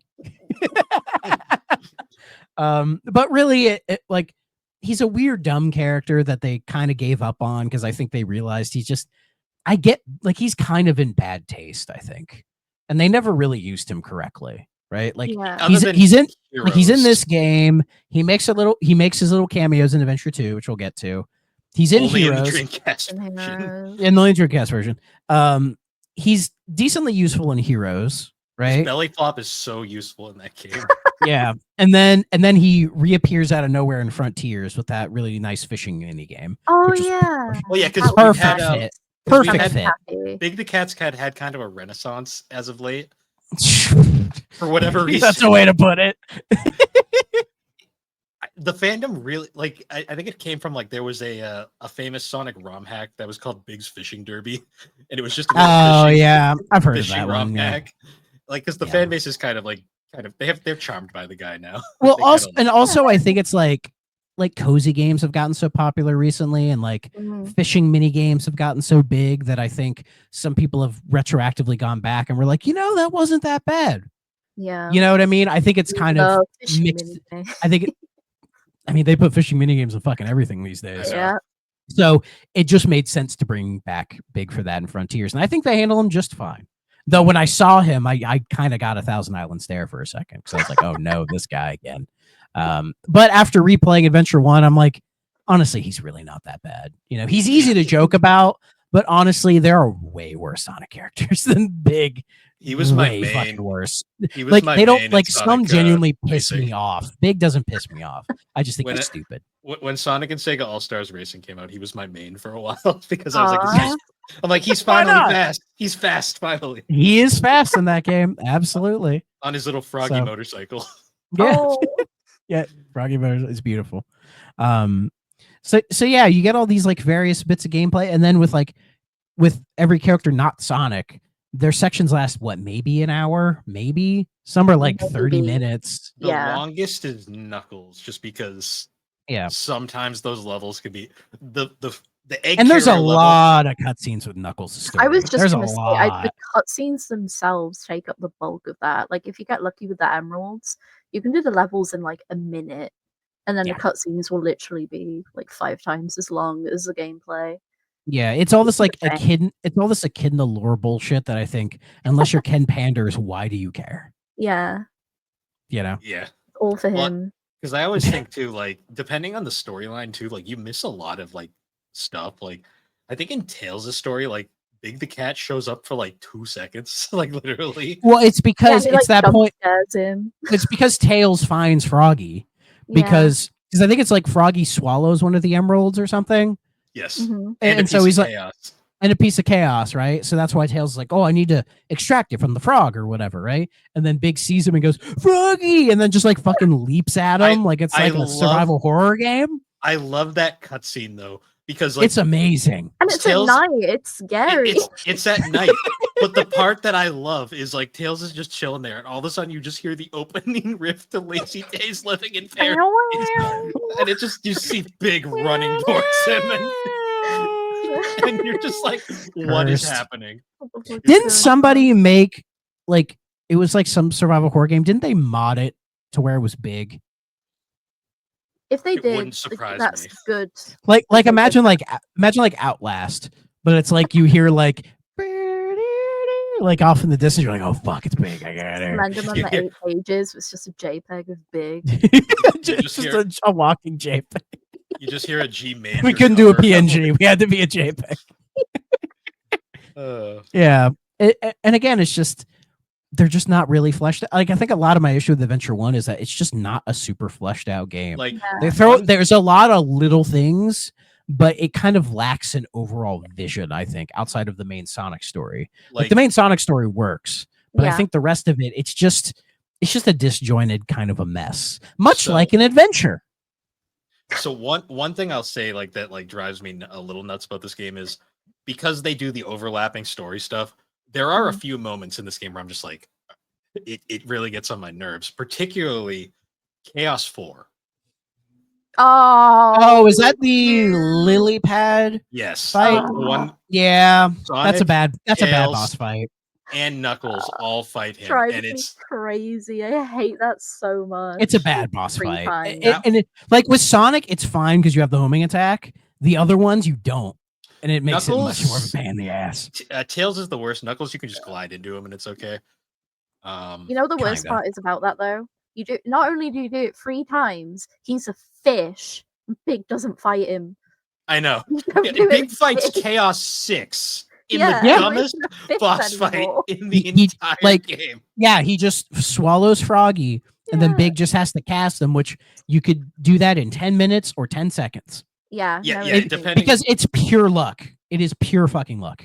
You can either defeat that boss fight in one swing, or it is the most pain in the ass thing you'll ever do. yeah. And There's, I had the ladder, and I fucking hate it. I got lucky on my most recent play that I just swung and it was like, I did it. And I'm was just like, like, "Thank God." hooray. Yeah, and when you and every time you get it, you're like, oh, thank God. I Like love every too, time I 'cause- beat a big stage, it was just a sigh of relief. I was like, ah. I I'll love have too to deal because with this. he teams up with Sonic for that fight.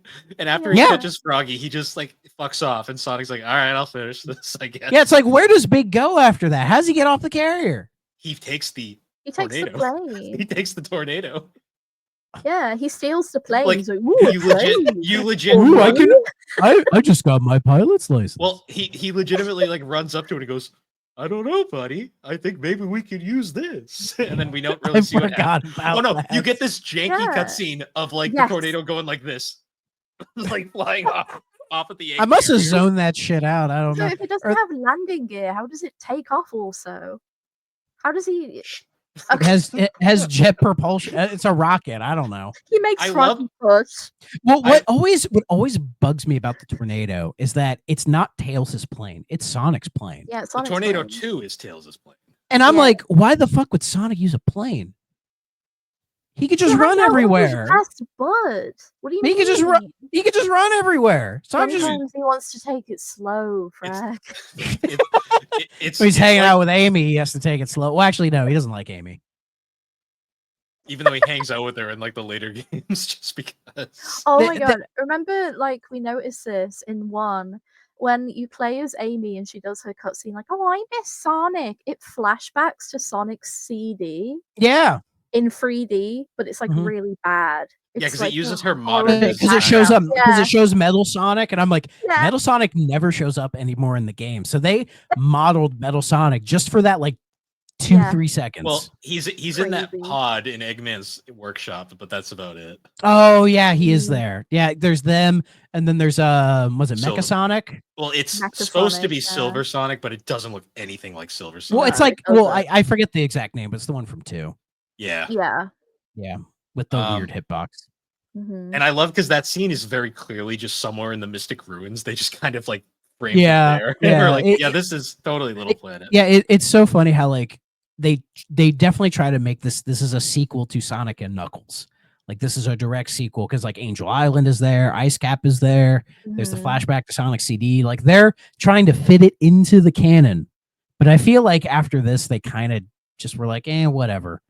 Like Yeah. they follow each other, sort of, kind And I of, but never like got that impression because it would have been the first game I played after Sonic and Knuckles, and like Yeah. my mind never went there. But like, oh, this is a sequel. It just felt See, like its own thing.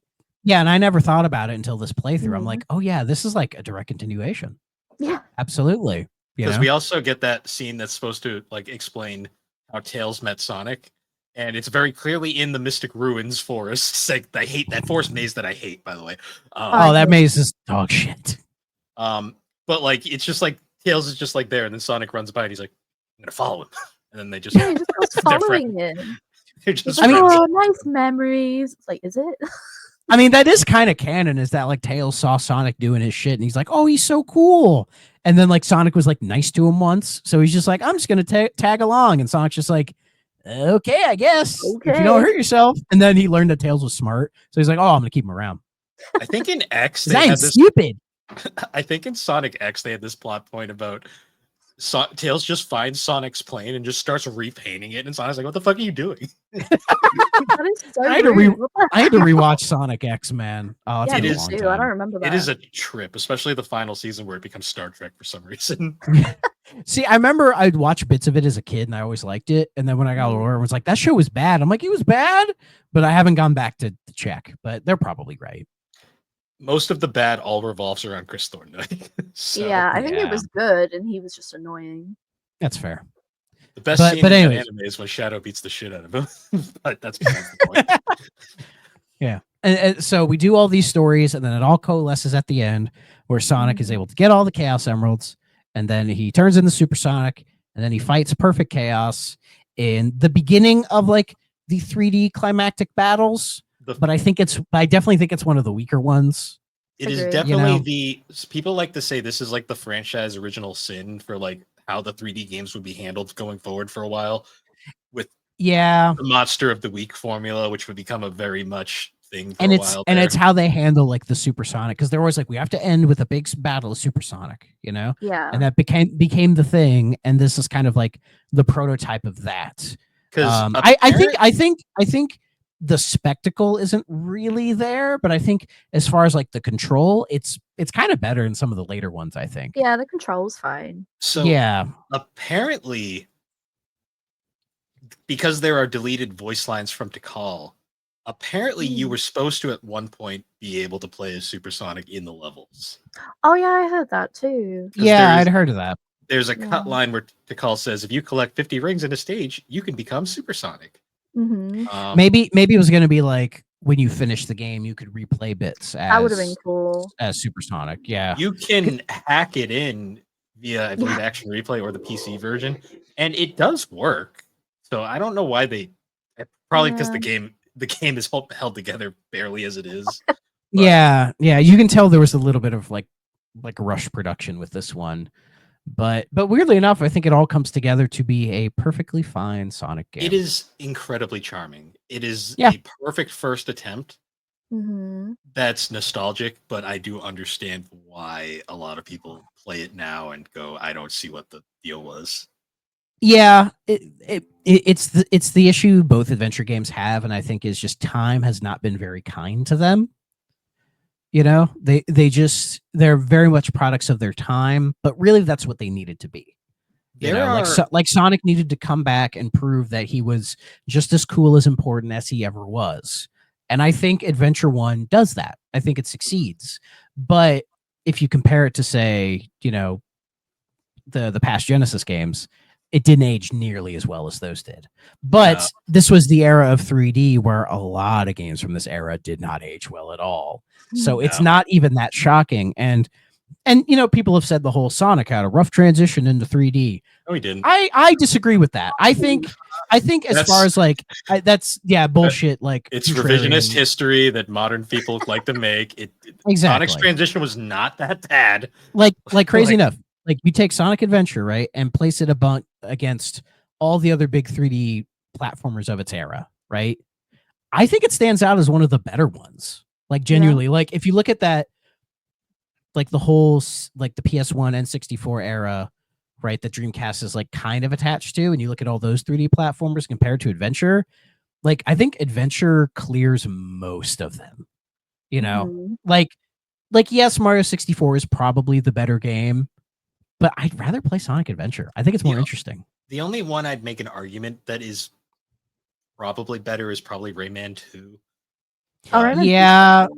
Rayman transition to 3D was like really solidly. Well, especially because Rayman 1, despite being a great game, is fucking impossible. So it's like Rayman 1 is cool, but like the further in you get to that game, you're like, oh man, this is just like a bad Rystar. That game did not need lives. That's all I'm gonna say. No, it did not. But like you compare Sonic Adventure to like the Gex 3D games or Earthworm Jim 3D or fucking, I don't know, Mr. Bones, Croc, Bubsy 3D, like all these fucking mascot Pac-Man. 3D. I mean, even Pac-Man World 1, I think is fine. It's one of the better ones, yeah. But like if you compare Sonic Adventure to like most of those, and it's crazy to think people would say, "Oh, this is near the bottom of the pile." I'm like, I would not agree with that. I think like it could be better in a lot of ways. Not even necessarily from a modern standpoint. I just think of its era standpoint, there are things they could have improved. But I think honestly, it's really not that bad. And if you're looking at the Dreamcast catalog, which is one of the best catalogs in gaming history, this is like in that, like, I would say top third. Like the really, like when you're starting to get to the really good stuff, I think Sonic Adventure sits right there with it. Yeah. What do you think, Jelly? I mean, I didn't play a lot of Dreamcast games because, again, I stole mine, so I didn't have a lot of games for it. You never played Shenmue? I didn't. Oh, you need to play Shenmue. I did not. Oh, Sailors. boy. Okay. Oh, please. Go back and play a bunch of Dreamcast games. Shenmue's a masterpiece. It's a masterpiece in the same way Adventure is a masterpiece, kind of. There's some similarities there. There are, yeah. But no, it holds up. Like, there are some flaws for sure, but it's still a game that I like picking up and I enjoy it as much as things that still come out now. And I still, I never moved from it, but a couple things popped up when we were talking about the end fight with Final Chaos that I thought of. The first one is in Fleetway, because Supersonic is evil. That was my first being shown Supersonic as a good guy. So when he turned into him and was good, I was like, what the fuck is going on? He's a villain. Why is he helping? I didn't understand.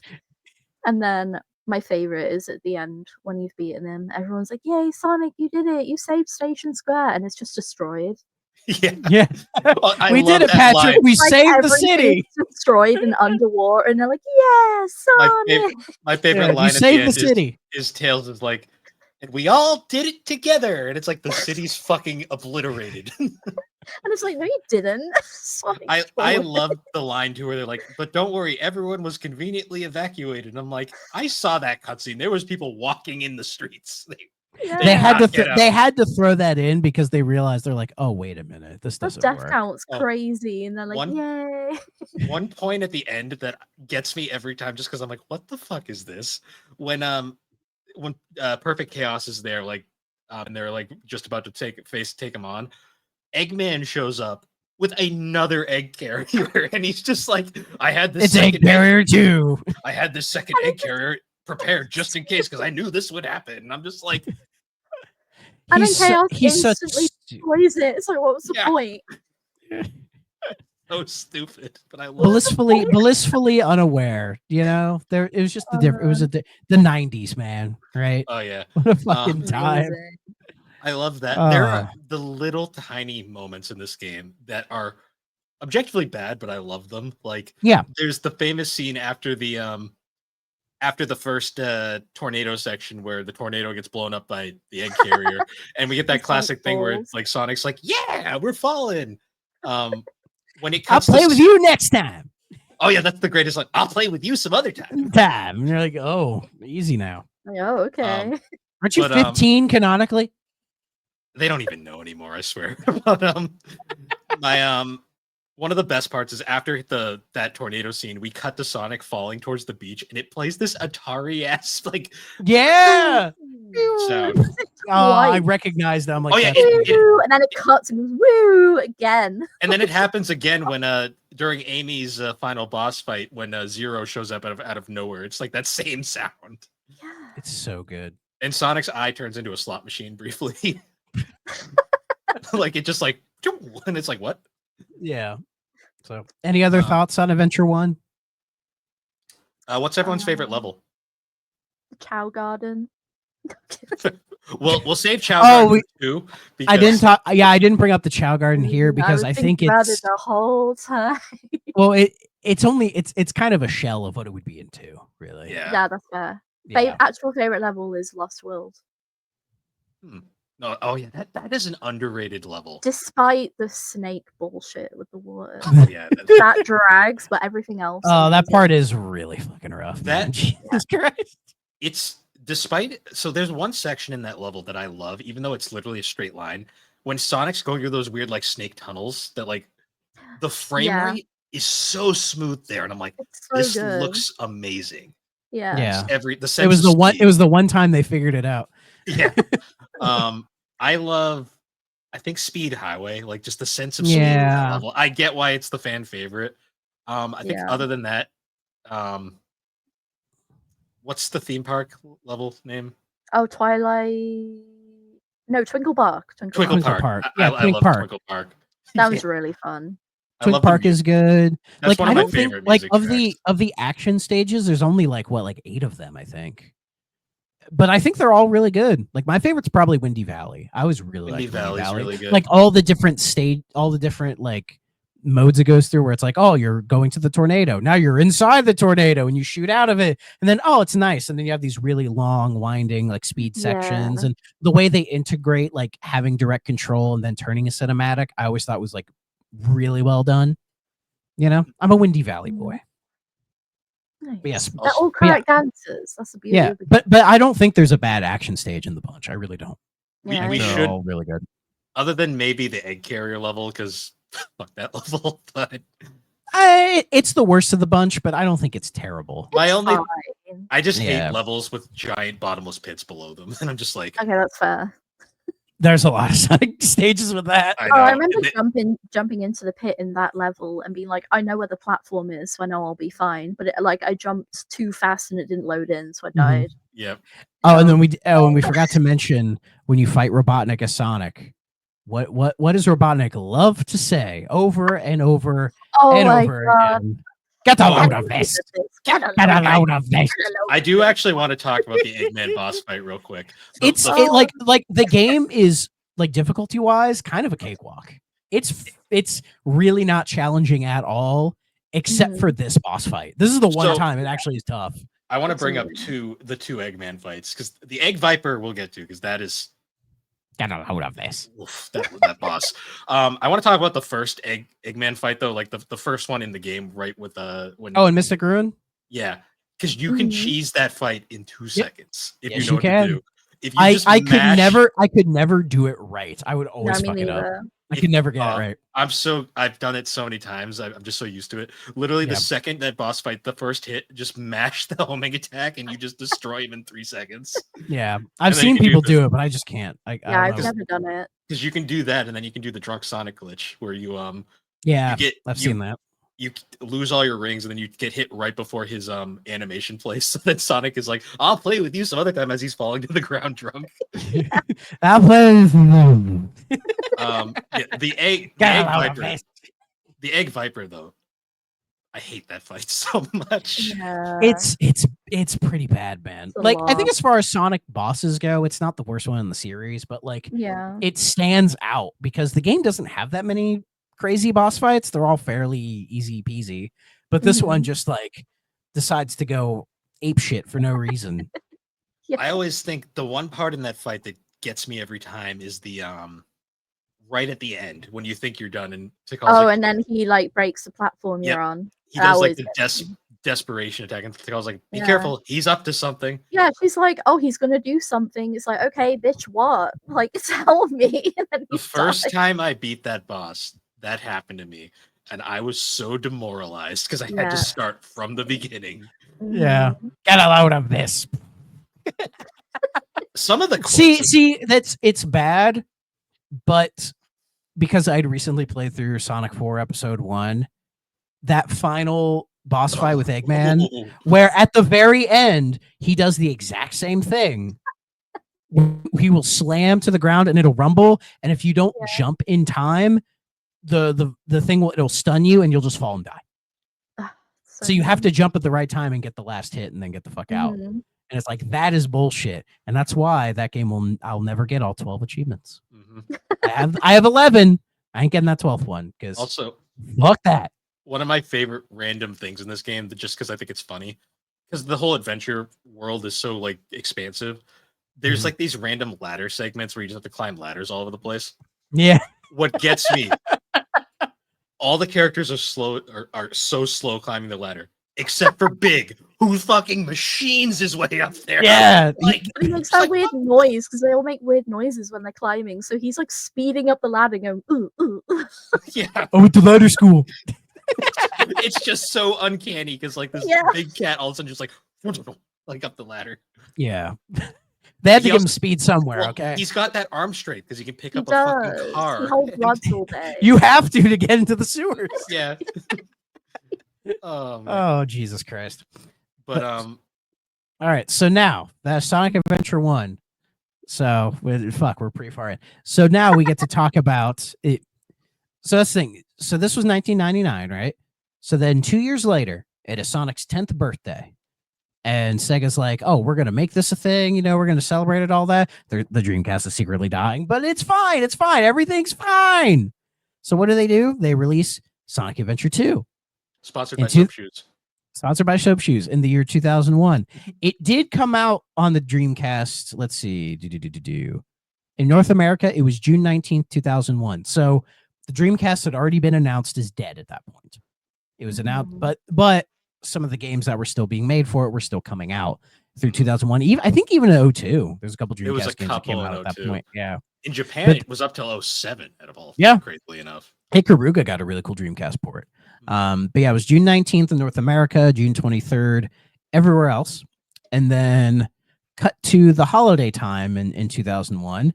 And Sega was like, well, we're third party now. So we'll do this. Is this okay? Is this fine? They called it Battle because they were battling in their head if they wanted to put a Sega game on a Nintendo console. They called it Battle because they revamped the multiplayer. Yeah. Yeah, Exactly. But I think this was the first Sega multiplat release, or the first non-Sega release. Well, this guy right here. Do you not count when they were dead? Okay. When they announced, I meant when they were going third party. I'm not counting Sonic Pocket Adventure, which is great. I'm not counting that. I'm counting when they went full third party and said no more consoles. We're just a software publishing whatever, right? Third party publisher. I think this was the first thing they did proper. You'll have to check release dates. It's either that or Advance. They were very close. Yeah, they were very close, but I think in both cases, I think just because of our age, we don't see it as that crazy. But like, this had to be fucking insane to see at the time. Yeah, had to be. I mean, Jelly's a little bit older. Was this crazy to see at the time? Yeah, it was. I was very happy, but yeah, it was like nuts. I will say, I think that's a much better cover than this, even though I do like this cover. Yeah, I agree. Like I think that Adventure 2, I like that cover more because it's more like symbolic, right? Yes. But this one is cool because it has everybody. It's so and it good. is cool. Like I'll say, like, and I do like the logo, like this Adventure 2 logo. Love I the don't logo. like the Adventure 1 logo. Like that's just a day I in like like it, but it doesn't feel Sonic. Well, yeah, it's a day in like Kid Pix 3D. This is like Sonic That's right Sonic. here. Yeah. Well, because that kind of reminds me of the Sonic and Knuckles logo, like with the logos kind of. Yeah, it's got that kind of Yeah, vibe. it has that look to it. Yeah, and that's a great logo. I will say though, I prefer this any day over this. So yeah, oh yeah, we didn't get into the DX that much. Well, DX came out after Battle, so we can maybe mention it at the end. Yeah, but Sonic Adventure 2, it came out in 2001, celebration of Sonic's birthday, 10th anniversary game. 10th anniversary, man, how time flies. And this game is much more beloved in the Sonic canon. I think it got is almost too beloved in the Sonic fandom. Yeah, depending on who you ask. This game is kind of hailed as like the peak of the entire series. And I can understand why in some aspects, like when it comes to this early 3D Sonic era, like Adventure 2 does so much more right than Adventure 1. I think it rights a lot of those wrongs that the first game had and creates a fairly solid, still pretty good Sonic game, even by today's standards. It has aged a bit, but not nearly as bad. But the amount of glazing that this game gets has always rubbed me the wrong way because I think some of those people overlook certain things about the game. Like when I see tier lists and I see people not putting this game in S tier, giving it a tier above S and calling it the Sonic Adventure 2 tier. That's when I go, dude, you played this game to death when you were 7 and you fucking loved it. That's why you think that way. It is. It's a good game. It's a very good game. But honestly, coming out of it, I'm not as high on it as I was before. I'm not. This game actually went down, in my opinion, a little bit. But it's still a good game. This game suffered, right off the bat, my biggest complaint with this game is it suffers from some severe pacing issues. Yeah. But Jelly's a little quiet now. Tell me about your Sonic Adventure 2 experience. Like, oh, the people who glaze it and put it in the highest tier. I'm like, oh, okay, I'm feeling personally attacked right now. Oh no. It is, I agree that it's not the peak of Sonic video games. I think it's the peak of all video games. It's the best game ever made. No, I know a lot of it is nostalgia, but it is my favorite game of all time. I think when I compare it to other Sonic games, I'm like, okay, I get it. It's not perfect. Other games do things better, but when I compare it to Adventure that I loved so much, in my head, I don't know if you agree, I think it's like a perfect sequel. Yes. They fix everything. Everything's just better. Like, they get rid of the hub world, they streamline how the levels work, they keep everything good about it, like playing the different characters and like them having their own story, but it's streamlined, so you don't have this random dude fishing as much as I love him. They're all like more. He gets run over by a truck now. Yeah. It says gun on it. Yeah.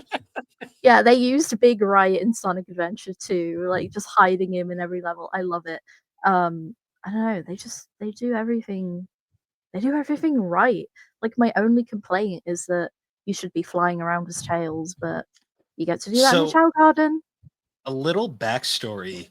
Apparently, in early development, it was originally only supposed to be 4 playable characters. Oh, It was apparently going to be Sonic, Shadow, Knuckles, and Eggman. And then at the interesting. last minute, they decided to expand them out to 3 and 3. So they added Rouge as a counterpart of Knuckles, and then this is the point of contention for a lot of people. They added Tails as the counterpart for Eggman. And I think out of all the gameplay styles, the one that gets the most flack is the Tails mech segments. Yeah. I think everybody hates the Knuckles segments. Do you think? Well, to me, That's the one I hear the most flack on. Oh, in I this feel like game. people hate the mech ones more. I don't think people hate the segments exactly because of what they are. I think it's more how they're handled in this game. The Tails and the mech, I think a lot of people were always like, it just doesn't make sense for him as a character. Yeah. No, I think it does actually. Okay. Because Tails is known for like, flying in the tornado and like building robots and doing all that other shit. Like, is it weird that he's in a mech the entire time? Yeah, but it's like he's known for doing that kind of techie stuff. So it is a stretch, but it's not like a crazy stretch as like people try to make it out to be. I would prefer if Tails played like Tails, of course. But I think him doing the mech thing, I'm like, it's fine. It's really not bad. You can tell it was definitely an 11th hour kind of edition. Though. Yes, absolutely. Yeah. But like this game to me doesn't necessarily feel as string together with duct tape as Adventure 1 is. Yeah. Like as Jelly said, it's much more refined, and they really improved on so many. Like they heard all the feedback from Adventure 1, and they're like, okay, how can we make Adventure 2 better? And I think for the most part, they do it so much better. But one thing about this game, and I think one of the reasons why this game gets so much love is the big thing with this game. This motherfucker right here. Shadow the Hedgehog. The grand debut. So they had tried to have Vegeta to Sonic's Goku with Knuckles. Didn't work out. And then they realized he's more of Piccolo. like, he's Piccolo. So we need a real fucking Vegeta. And we got two-toned ass emo boy. Shadow. I'm the coolest. I'm the coolest. Chaos control. I just love Latinas, Sonic. Like it was the whole thing. And I feel like a lot of people really like Adventure 2 just because they like Shadow. Genuinely, I do. This is Shadow's best written game. Pre-Shadow. Shadow Generations. That's what I was going to say. That's taken the mantle from this game, in my opinion. That's what I was going to say. Pre-Shadow Generations, because his own game, I love it, but oh my god, the plot is. It hurts my heart to think about the plot. Also, too much. Also, I love David Humphries as Shadow. Like he's a great Shadow. He's got. I love Griffith's Shadow voice. Griffith did an amazing job. Humphries just has that weird inflection to every one of his lines that and it fits Shadow's character. He's a guy who would have weird inflections. Faker, you're not even good enough to be my fake. I love the way they talk over each other in the cutscenes, though. I love it. Yeah. I didn't think you'd survive, Blue. I'll make you eat those words. Just so. He's like, he's not even moving fast. He's using the Chaos Emerald. Or my name is Shadow. also, my favorite and thing his is little skate shoes, his Heelys. Also, in the later versions, the music just gets louder and louder. So they're talking, it's I can't hear you over the rock music. Yeah, that was a big thing. A lot of games back then. The other new voice we had mentioned, well, besides Connor Bringus's Tails, but there's not much to say there. It's Tails. Scott Dreer as Knuckles, I think, is a better voice, but he's also showing no emotion throughout this entire game. No, that's true. Actually, he's very deadpan. I didn't thought about that. I feel like he's he perceives Knuckles as a deadpan emotional character. I think there is some truth in that he's maybe emotionally a little distant from the traumatic shit that he's dealt with, but it's there's something in there. He's not just deadpan. Well, because deadpan isn't the same thing as repressed. You know what I mean? I think Knuckles is more. It's just different. Yeah, not to rope in the movies, but probably my biggest issue with the movies is that they play Knuckles purely as a comedic character, and it kind of bugs me because there's so much Yeah. more to his character than that. Like Yeah, he Idris has a Elba lot does of a great job, and I love some of the humorous stuff in there. I just wish Mhm. they take him a little bit more seriously because I think he works better as like a straight laced character that you do joke with. But I think the movies kind of mess that up. Well, that's been a You know? problem with Knuckles for like years now, in all honesty. Yeah, they've never really It's figured almost like a it flanderization, out. just making a himbo more and more, and it's like he's a deep guy. He's smart. Yes, So- Yeah, like it's funny, but after a while, it's like I get it. You know, Yeah, like like- do something else with this guy. The main reason I Exactly. bring up Dryer though is because like in Heroes, he is so expressive in Heroes. So it's like it must have Yeah. just been a direction thing for this game. Mm. Yeah, yeah. So, And then the other new voice, we have to bring her up because she is one of the most prolific voice actresses probably in gaming, is Lanny Minella as Rouge the Bat, who is in so many games. It's not even funny. oh yeah, this is also Rouge's debut. It is, Yeah. and I love her. her model is so weird in this game. Like it is Her so model is flawless, and I will accept no criticism. Hey, so the it's Gooners are rigged going to come so- after you if you criticize Rouge's fucking thing. the way it moves is rigged so weird. Rouge, Oh, man. Rouge and Shadow have always been two really weird characters for me in the Sonic canon.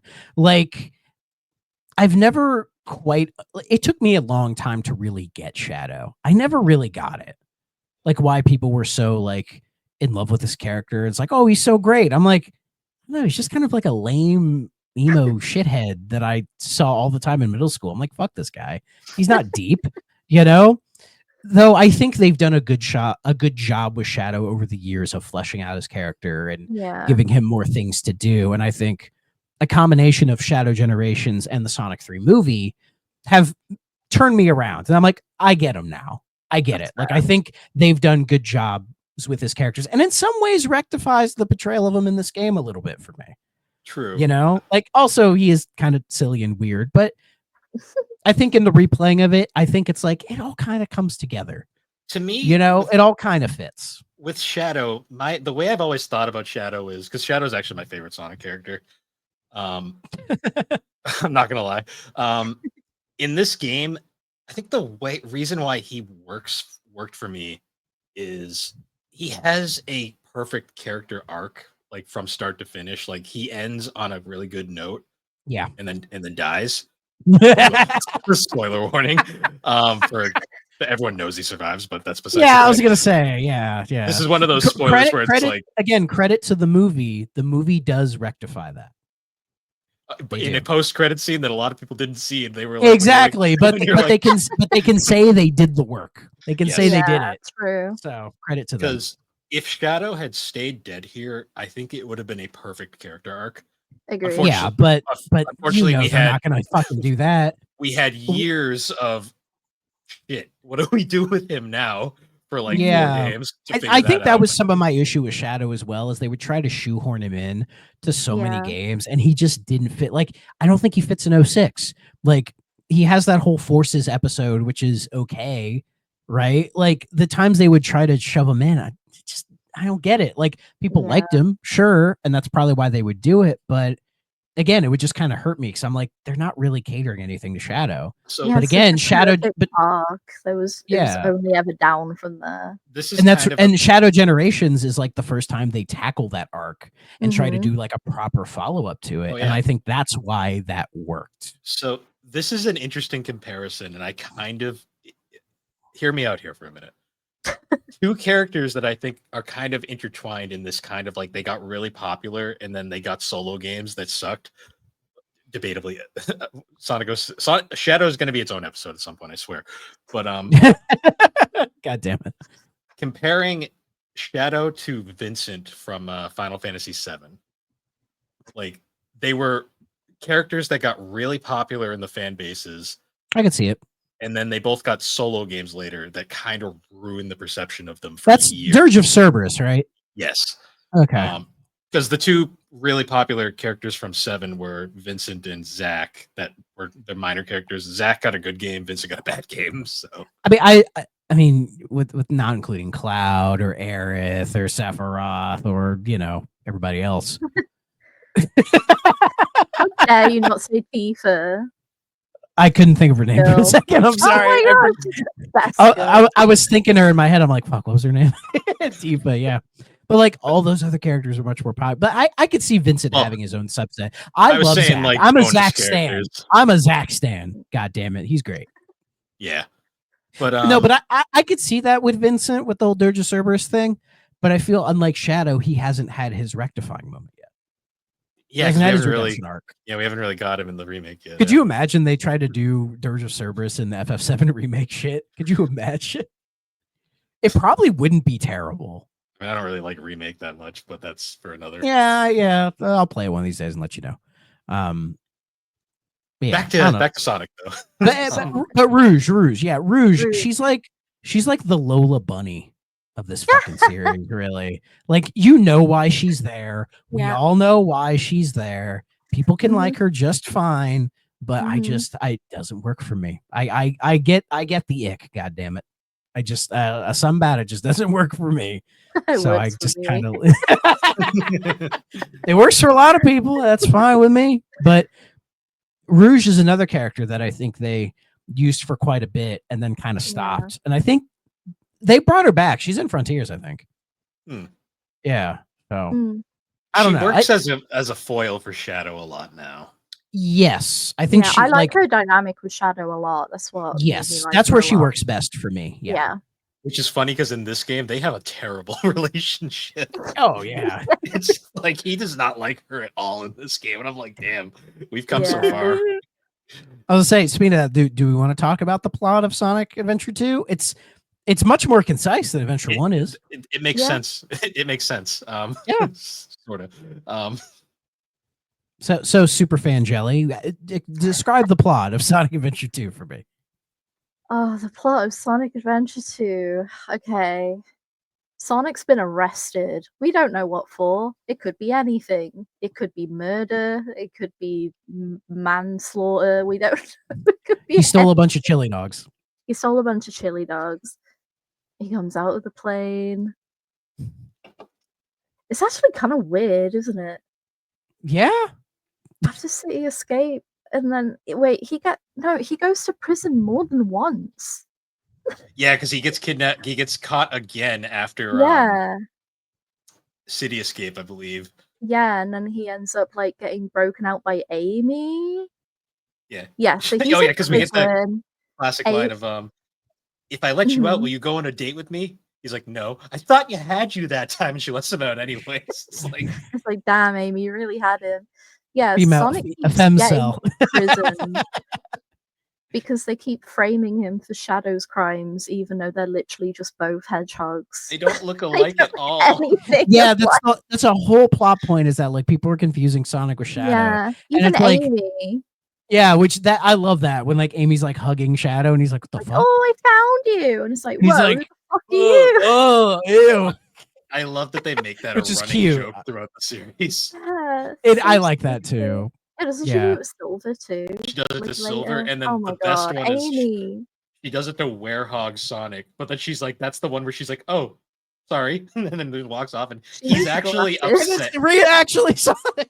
And he's actually upset about it. Like that's like the best part. Well, I think it's because he's freaking out because he's the Werehog and doesn't know any better. So breaking Sonic out of prison because Shadow keeps committing crimes and Sonic keeps getting framed. Knuckles loses the Master Emerald again because Eggman like takes it and it gets shattered again because Knuckles shatters it himself. He shatters Knuckles it himself. shatters it himself. He does. I feel like he could have gone about that differently, but and then I'm sitting here going, "Isn't that gonna free chaos?" Like, that's a good point, actually.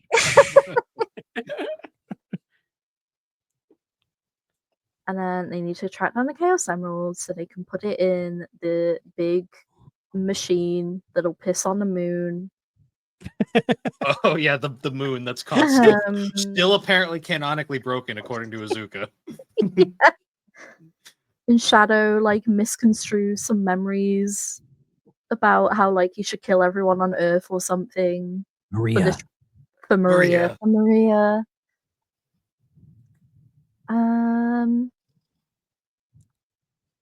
And then a big lizard like shoves a spaceship up his ass. Yep. Yeah, the biolizard. Sonic and Shadow like jack off together. they do. I love They that do? gif so much. Literally, like the emeralds float above them, and then they turn to each other and start going. Like, They're like, check out the shake weight. yeah, but like they both straight up dark side Phil like and go like like at Yeah. the end too. They like jack off and then like do a big cum together, and then they beat up the lizard. Yep. And They like live so and Shadow learn. dies, and it's perfect. Live and learn, right? It is the story is surprisingly it's solid. I wouldn't say it's Yeah. high art by any means. Yeah, I No. just described it super badly. It is a good story. It's handled a lot better than one, but I think that's Mhm. because they don't do all that fractured multiple characters, multiple Yeah. viewpoint Yeah, it's a things. lot They're more just like, cohesive. yeah, they're like, here's what happens. And because instead of playing as all 6 characters individually, you have like Team Sonic and then Team Shadow, Dark. basically. Team Dark. Yeah. Right? Um, So, yeah, and so for Sonic stuff, you are Sonic, Tails, and Knuckles for their various gameplay. And then for the Team Dark or Team Shadow, it's Shadow, Rouge, and Eggman. And only both canonical of the time you can stories are play as happening Eggman. concurrently. Yeah, it's the only time we ever play as Eggman officially, which is really cool. Yeah. But both plots are happening concurrently, and you see like how they kind of mix in. I mean, there are certain things that are like not super accurate, like when certain characters fight each other, it's like, oh, when you're playing as Tails, you beat Robotnik. When you're Robotnik, you beat Tails, like that kind of thing. But they treat it a lot better here in Adventure 2. write around it to make it work regardless of the Yeah. point of view. Exactly. But Because yeah, it all what's- kind of comes together at the end. It's really cool, literally. What's cool is though, right at the start of the game, you get to choose either Team Sonic or Team Dark. Yes. And what's cool is it doesn't matter which way you pick. 'Cause Yeah, get the you can final go story. straight into Dark and just completely ignore Sonic, which is cool. I have to say Yeah. too, I did that for my playthrough this time, and I finally got to discover. So at the end of each team's playthrough, you get this advertisement for the next team you're gonna play, and you almost always see the one for Team Dark. The one for Team Sonic is amazing. Like It's it literally, so it's good. like Sonic. I've never has seen been it. It's like that edgy voice, like Sonic has been arrested. Everything is in chaos. It's like, is this the end? Goodbye, Sonic. Forever. It is so dramatic. For no reason. Like sad piano music playing at the end. It's like, does Sonic die? It's so dramatic. It is so dramatic, and then you go right. I gotta into look that up now. Like watch it. Yeah, and afterwards, then you're it's like, oh hilarious. wow, I need to check that out. You go to the story, and it's just him like, yeah. Like, I'm Yeah, out of no- here. No in-flight movie. What is this? No snacks. So let's we should talk about the soundtrack for this. Yes. so So good. so this game is very iconic, as we've mentioned, right? And I think one of the most iconic aspects of the game is the music. One thing right off the bat, Jun Sonoy in this game, rather than being like uber random all over the place, he instead decided to focus each character had a distinct style. Yes. And he would stick with that. And that was the right move to go, because yeah, even like you will repeat stages, right? Like the Sonic and Shadow stages, there's a lot of intermixing, but Mhm. every time you play them, they have different music for each character, and that really creates that sort of differentiating personalities, right? Mm. You know, like it's a shame Shadow doesn't do City Escape, because I would love to know the Shadow version of City The Escape. that'd be industrial metal interesting. version. Of City Oh my Escape. god, yes. It's like a fucking Tool was doing City Escape. It would be so good. But yeah, like City Escape is just an absolutely iconic piece of music, you know? I think most people know it, even if they've never played this game. Yeah. You know? It And is- that clever thing they do when they start the when you start the level, you know, you hear that slap bass line, and then when Sonic hits the ground is when the song kicks in. Yep. You know, that beautiful timing. And yeah, the City Escape it's much like Emerald Coast and Adventure 1, but I think it's handled better, even though I don't like it as much as Emerald So, Coast. Like City- crazy enough, when I first played City Escape as a level, I was like, am I crazy or is this level not good? Am I crazy here? I replayed it like half a dozen times, trying to get all the emblems and the ranks and everything, and I grew to appreciate it, But it's like Emerald Coast does a better job of inserting you in to Sonic Adventure more than 2, because you don't do that type of gameplay throughout the rest of Sonic's thing, the skiing down the hills and everything. Fair. That's the key moment in Adventure 2 that I think, well, not Adventure 2, in City Escape, that I think makes it a little odd. It's that opening snowboarding segment. Yeah. Because that, I'm not gonna lie, the snowboarding controls aren't the best. No, they're not. They're kind of bad. I'm not gonna lie. Like Adventure 1s were better. But they're not unplayable. Like you can get through it. No. But as we said, the music of City Escape, right? Because we were talking about the music, is fantastic. It's an iconic piece of music. I love it to death. It's so ingrained into that level that, like, in Generations, when they brought City Escape back, Generations has this really cool feature where you can change the level music for every stage to like whatever you want in the game's list of songs. Yep. City Escape is like the only level I never change the music because it's just wrong without it. Yeah, yeah, exactly. You need it. You need a City Escape from the City. Like it is a perfect track. And it's cool because it brings back Tony Harnell and Ted Poley. Ted Poley sings the majority of the song. Tony Harnell kind of does the backing vocals. Yeah.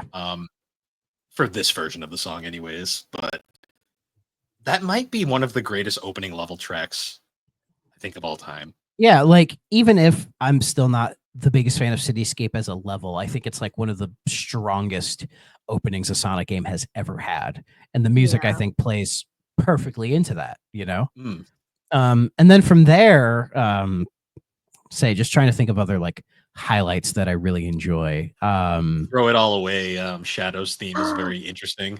That one's good. I unironically listen to that song all the time. The song that stuck out to me was the Shadow track in the White Jungle stage. Yes. Oh, that heavy drum and bass. Oh my fucking god.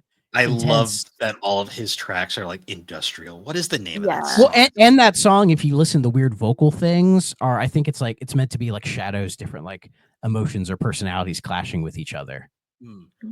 True Story, the Sonic versus Shadow song. I love that song so That's much. A great song. Trying to think what else stands out, because the Knuckles raps. Pumpkin Hill, where this is the game where they're like, okay, Sonic is just black. We're just gonna find some random rapper, pull him in, and be like, hey, can you rap about being getting into finding emeralds? And he went, bet, homie, I got it. And then he lays down genuine fire. Like it's so good. Hunted P is the name. Okay. He didn't do much after this, I don't think. He went to jail. That was a thing. He did get out. Do you think he mentioned in jail that was like, oh, I rap Pumpkin Hill, and everyone's like, what? Well, there was petitions to get him freed, and it was all Sonic fans, so that tells you enough right there. He did get out. He got out eventually. I don't know what he's done since, but hopefully keeping out of trouble. I hope so. One thing too I love about the raps is they were all composed by future Sonic music legend Tomio Otani. Yeah, he really fucking shows up on this game for sure. This was like everybody associates it with Senaway because of all the Crush 4D butt rock stuff, and that's great. But yeah, like Otani just, goddamn man, he's killing it all over this. This was the first game that really introduced like the core people that would be famous for future Sonic sound. Yes, we got like Tomio Otani does a whole bunch of stuff. Kenichi Tokoi does a whole bunch of stuff here. Yep, like a whole lot of like the big Sonic composers going forward. The Knuckles raps are unironically amazing. Though. Yeah. Again, they work in the same way that all the Crush 40 tracks do, and that is it's not being half-assed. Like again, any other rapper who like took himself way too seriously or had some bit of success would not have done these things with, correctly, right? Mm-hmm. But this guy, he's just like, yeah, I'll fucking do it. Maybe he's a Sonic fan. It's possible, Sonic has a following in the black community, so maybe he played the games and was like, I want to do this, and put it through. And props to him, man. I want to, because it's great. The song titles for the Knuckles raps are amazing. Ghost got- pumpkin soup. Yep, a ghost pumpkin soup, deeper, dive into the mellow, kick the rock, space the rock. trip steps, and then the remix version of Unknown from ME. Yeah. Is it It's Space all- Trip Steps? Is that a Meteorhead? I love that track. Yes, yeah. It doesn't There's- have rapping, but I really like the track for Meteorhead. I think Dive Into the Mellow is like the Death Chamber song. I think so. Oh, maybe. Either Yeah. that or Aquatic Mine. I think Maybe. that one's deeper. Oh no, that makes sense. Yeah. Yeah. Yeah. Like, Oh no, really, no, I, deeper's Death Chamber because I just looked at the lyrics and there's Okay. immediately Death Chamber. like really, I think the only parts of the soundtrack that aren't as good are the Tails Eggman stages. The Eggman this- stages, they're okay Those, because those tunes are fine, but again, it's like they just don't stand out. You know what I Cosmic mean? Ball track is a banger, but I couldn't tell you any others that I love. Yeah. Other than his I think- theme, obviously. I think it's just like the Sonic Shadow songs are just like really fucking good the whole way Yeah. through, and then the Knuckles Rouge, the Rouge tunes, I don't even really remember that They're much. They're fine. very- They really suit her, but they're not like stand out. Yeah. they fit her levels, but I could not remember. Yeah. any of them Yeah. off the top of my head. Yeah, like even if they're not super great, they do a much better job at fitting the characters' profiles and personalities, Yeah. which I think Like- was the right way to go. Yeah, that's the most What's- important thing. What's interesting, we had briefly mentioned it. Eggman's theme is iconic in Oh, this it's game. so good. Oh yeah, it's really good. MAN, performed by Paul Shortino. Another What a man. another so he's actually kind of interesting because he was originally the lead singer of the hair metal band from the 80s, Rough Cut, whose guitar Oh. player was later one of the guitar players in the band Orgy, and then later Julian Okay. K. We got some Sonic lore there because Julian K later did Sonic music. Yep. But Paul Shortino also was famously Duke Flame from This Is Spinal Tap, the rival singer. So Yep. there's that a little more lore there. I love Wow. how everything comes together, man. It's great. But I love his performance on Eggman because it's so extra It's for no so reason. good. Mhm. I love the bass in that song because it's so just like like so like stupid like, but it's great. And then speaking of come together, we have to talk about the song. I think this is the song from the game, Live and Learn. This is Right. the song that made Crush 40 Crush 40. Yeah, the- like this is like, if anything, it's like the final boss music, you know? Yeah, it's it's just- crazy too It's because perfect, man. it is this was perfect. this was like the last game where the main theme was the final theme as well. Because in Yeah. all the future games, they'd have an opening theme and then a closing song. They would do two songs per game. Yeah, which was cool Mhm. when they do that, but Mm. Live and Learn, I think it's so good. Like that's what So everyone's gonna. good. That's what everyone took away from this fucking game was Live and Learn. To When- that, in the Sonic 3 movie, when Live and Learn showed up, everybody creams their fucking pants. when I heard that acoustic like little riff of it at the start, I was like, I was literally the freaking the Leo meme, yeah, Leo meme. Like I was like, like it's there. exactly. You know, it's a shame that in the movie they don't use it more, or just straight up just put the original version on there while they're just fucking around.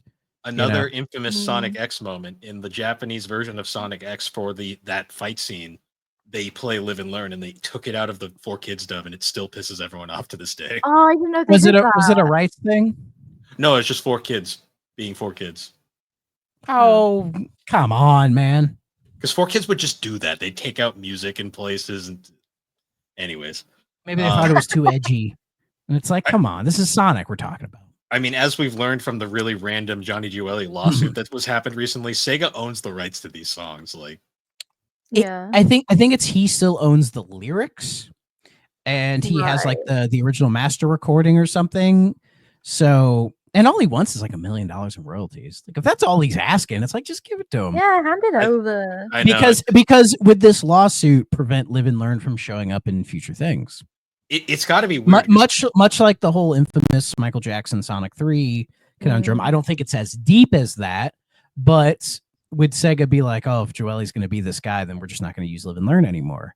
And then people would cry out, be like, no, bring it back. Well, especially because Jun Senoi still works for Sega, so that's already a kind of bit of a thing there too. Because Crush 40 is still advanced, so Yeah.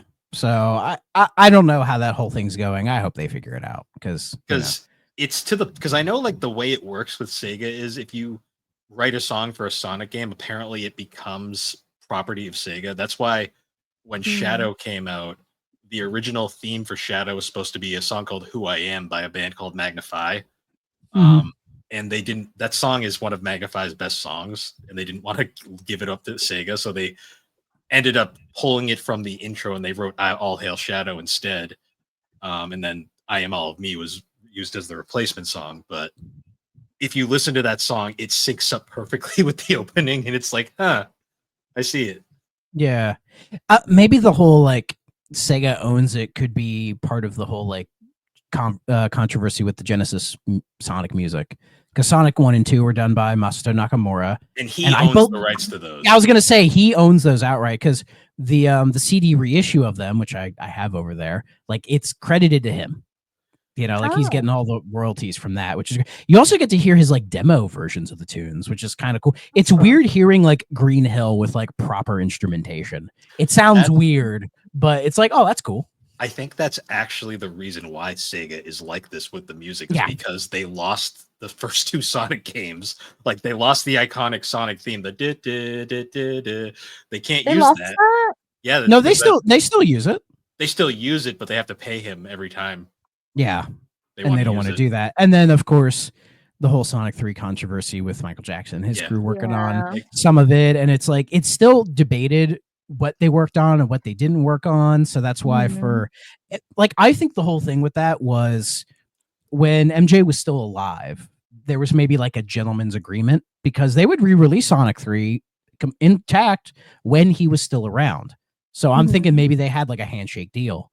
But then when MJ passed away, that's when things got muddied, because that's when people who worked with MJ at the time, people would ask them about it and they'd say, oh, we didn't get any credit or royalties, and they were going to like threaten to sue Sega. Like they made it publicly known. And so that's when Sega stopped releasing it for a long time. And then when they did Origins, they just took the old tracks.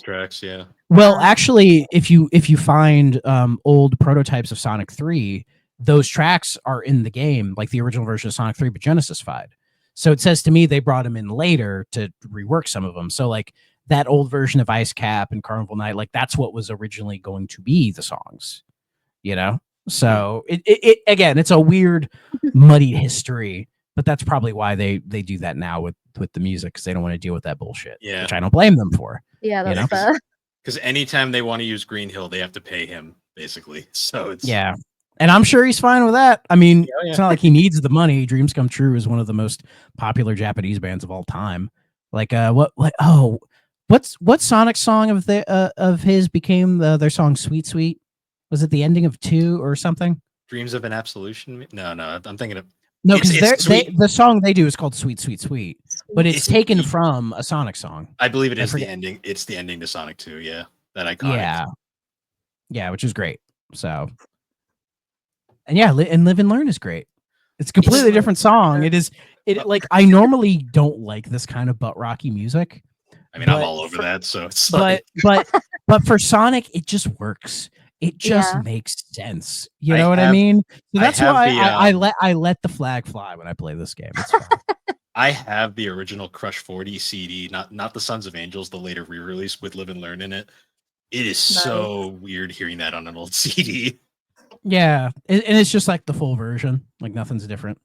Well, it's interesting because that CD is so there's the Sons of Angels Thrill of the Feel CD, which is their debut album, and then they later did a Crush 40 self-titled, which is the same album, but they cut all the instrumental tracks and they added Live and Learn, Escape from the City, and It Doesn't Matter, even though the later two aren't Crush 40 songs, but yeah, it's an interesting thing. I have all the Crush 40 CDs because I'm like a nerd like that. That fits. So, what would be your favorite tracks from this, Jelly? My favorite tracks, other than Pumpkin Hill, I'm sorry, A Ghost Pumpkin Soup, obviously. My favorite, you know what's underrated? and like one of my favorites is the theme that plays when you fight the bio lizard as Shadow That the is a first time. really That cool is a good Yes, song. that's That a is a really good banger, song. right? I never Yeah. hear people talk about it, but I love it's so catchy. I love that song. Like it's any Shadow's music in general was weirdly underrated. Yeah, honestly, I think Mhm. Shadow has the best like tunes of any character in the game. Really, Yeah, I like the agree. consistency and like the underground like hard stuff that they do for him is just it fits his character. As I'd Yeah, said before, the White Jungle theme is like so good. I love so that good. track so much. I just like drum and bass and jungle music, so it just kind of fits. One song that like I think is really underrated and never gets talked about. It's in one of the most also like kind of overlooked levels in the game. Mm. One of the Sonic stages, I'm forgetting. It's the like the pyramidish kind of stage later on. Oh, that song's so good. Oh yeah, What's I the forget one the name of that called? stage, but I know what you're Yeah, talking me about. too. It's like the one where you fight gammas for some reason.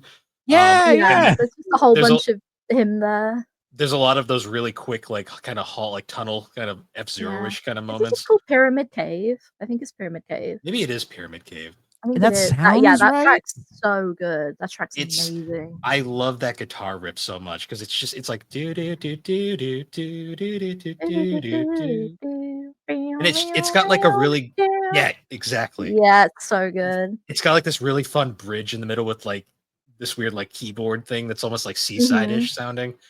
A little It's bit, yeah. And one it's of an the things that's better than 1, like we said, is the fact that the levels in 1 were too short, whereas in 2, it's like that song, you get to hear the whole thing because it's a long level. that's one thing I I will give Adventure 2 for at least the Sonic and Shadow stages. They are the perfect length. Yeah, agree. I think that's part of why the music became more iconic because you really got to Yeah. sit in and enjoy those tunes Yeah, you get to and hear really the appreciate whole them for thing what and they absorb are. it. Yeah. Mhm. So yeah, 'Cause, so like- we'll get into the stages then, right? So the Sonic and Shadow stages, they are the most beloved stages, right? Mhm. All crazy speed. Like I think Adventure 1 in some cases is lacking that really good speed, but Adventure 2 really kicks that up. Much like Sonic 2, it really leans harder into the speed and you get that Mhm. much greater sense of speed. And I think Sonic and Shadow control better as well. I think they feel better than they did in Adventure 1, a lot less floaty. The only But thing also, I will say the only thing in Adventure 1 I think is better is the spin dash because it's so instantaneous in Adventure 1. yes, I do not like Mhm. the spin dash in 2. It's kind of useless because the It only still has true and plus there's so momentum to many it, but there's so many like little speed rails, right? oh yeah, Speed bumps this was the start that of like you don't Booster need it. Hell.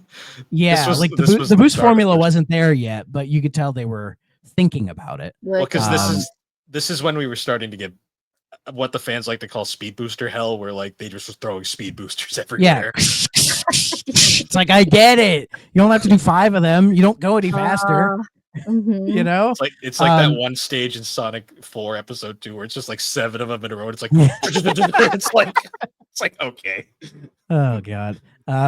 But as I was saying, like these stages are great. They're much improved from Adventure 1, but weirdly enough, you said the length. In a lot of cases, I think they're a little too long. The Too later ones. long. You can't have too Like much of a good like thing. especially some of the later ones, like you'll average like 7-8 minutes in the level, and I'm like, you trim like 3 minutes out of that. Like Okay, that's fair. I think like 5 minutes is like the nice happy medium for 3D Sonic Yeah. stages. I think. Pyramid And Cave is perfectly length. The jungle stages are perfectly length. Like I think City Escape is a fine length. Yeah. But that like ending, some of those ending bits where you're in space and you're grinding on the I was gonna say rails the and gravity, yeah, in like Crazy Gadget and Final Rush with Shadow and the spinning Yeah. cylinders. Mhm. Hate that. like credit to Sega for being ahead of their time with essentially Mario Galaxy. Like they were Yes. kind of attempting something like that, but the Dreamcast clearly just- wasn't ready. yeah, it just didn't work. And those bits where you're like grinding on the rails in space, I'm just like, this fucking sucks. Like I remember like how many the sorry, go rail on. grinding, I think it's like the first time they really introduce it. So But like I never I don't like the rail grinding in this game at all. They tried to make it an actual mechanic in this game where Yeah. it's like you have to kind of balance to make it work. I Yeah. could never get it right. And your momentum just dies immediately. Like you just cannot. Like there were so many times I would like be going at a good pace, and then I jump on a rail, and my momentum would just die completely. Yeah. And I'm like, I hate this. And then, as I said in the space bit with all the rails, you have to use them to traverse. And there'd be so many Yeah. times where, like, say you're trying to go up, right? And like I didn't hit like the bumper or the speed fast enough, so I go.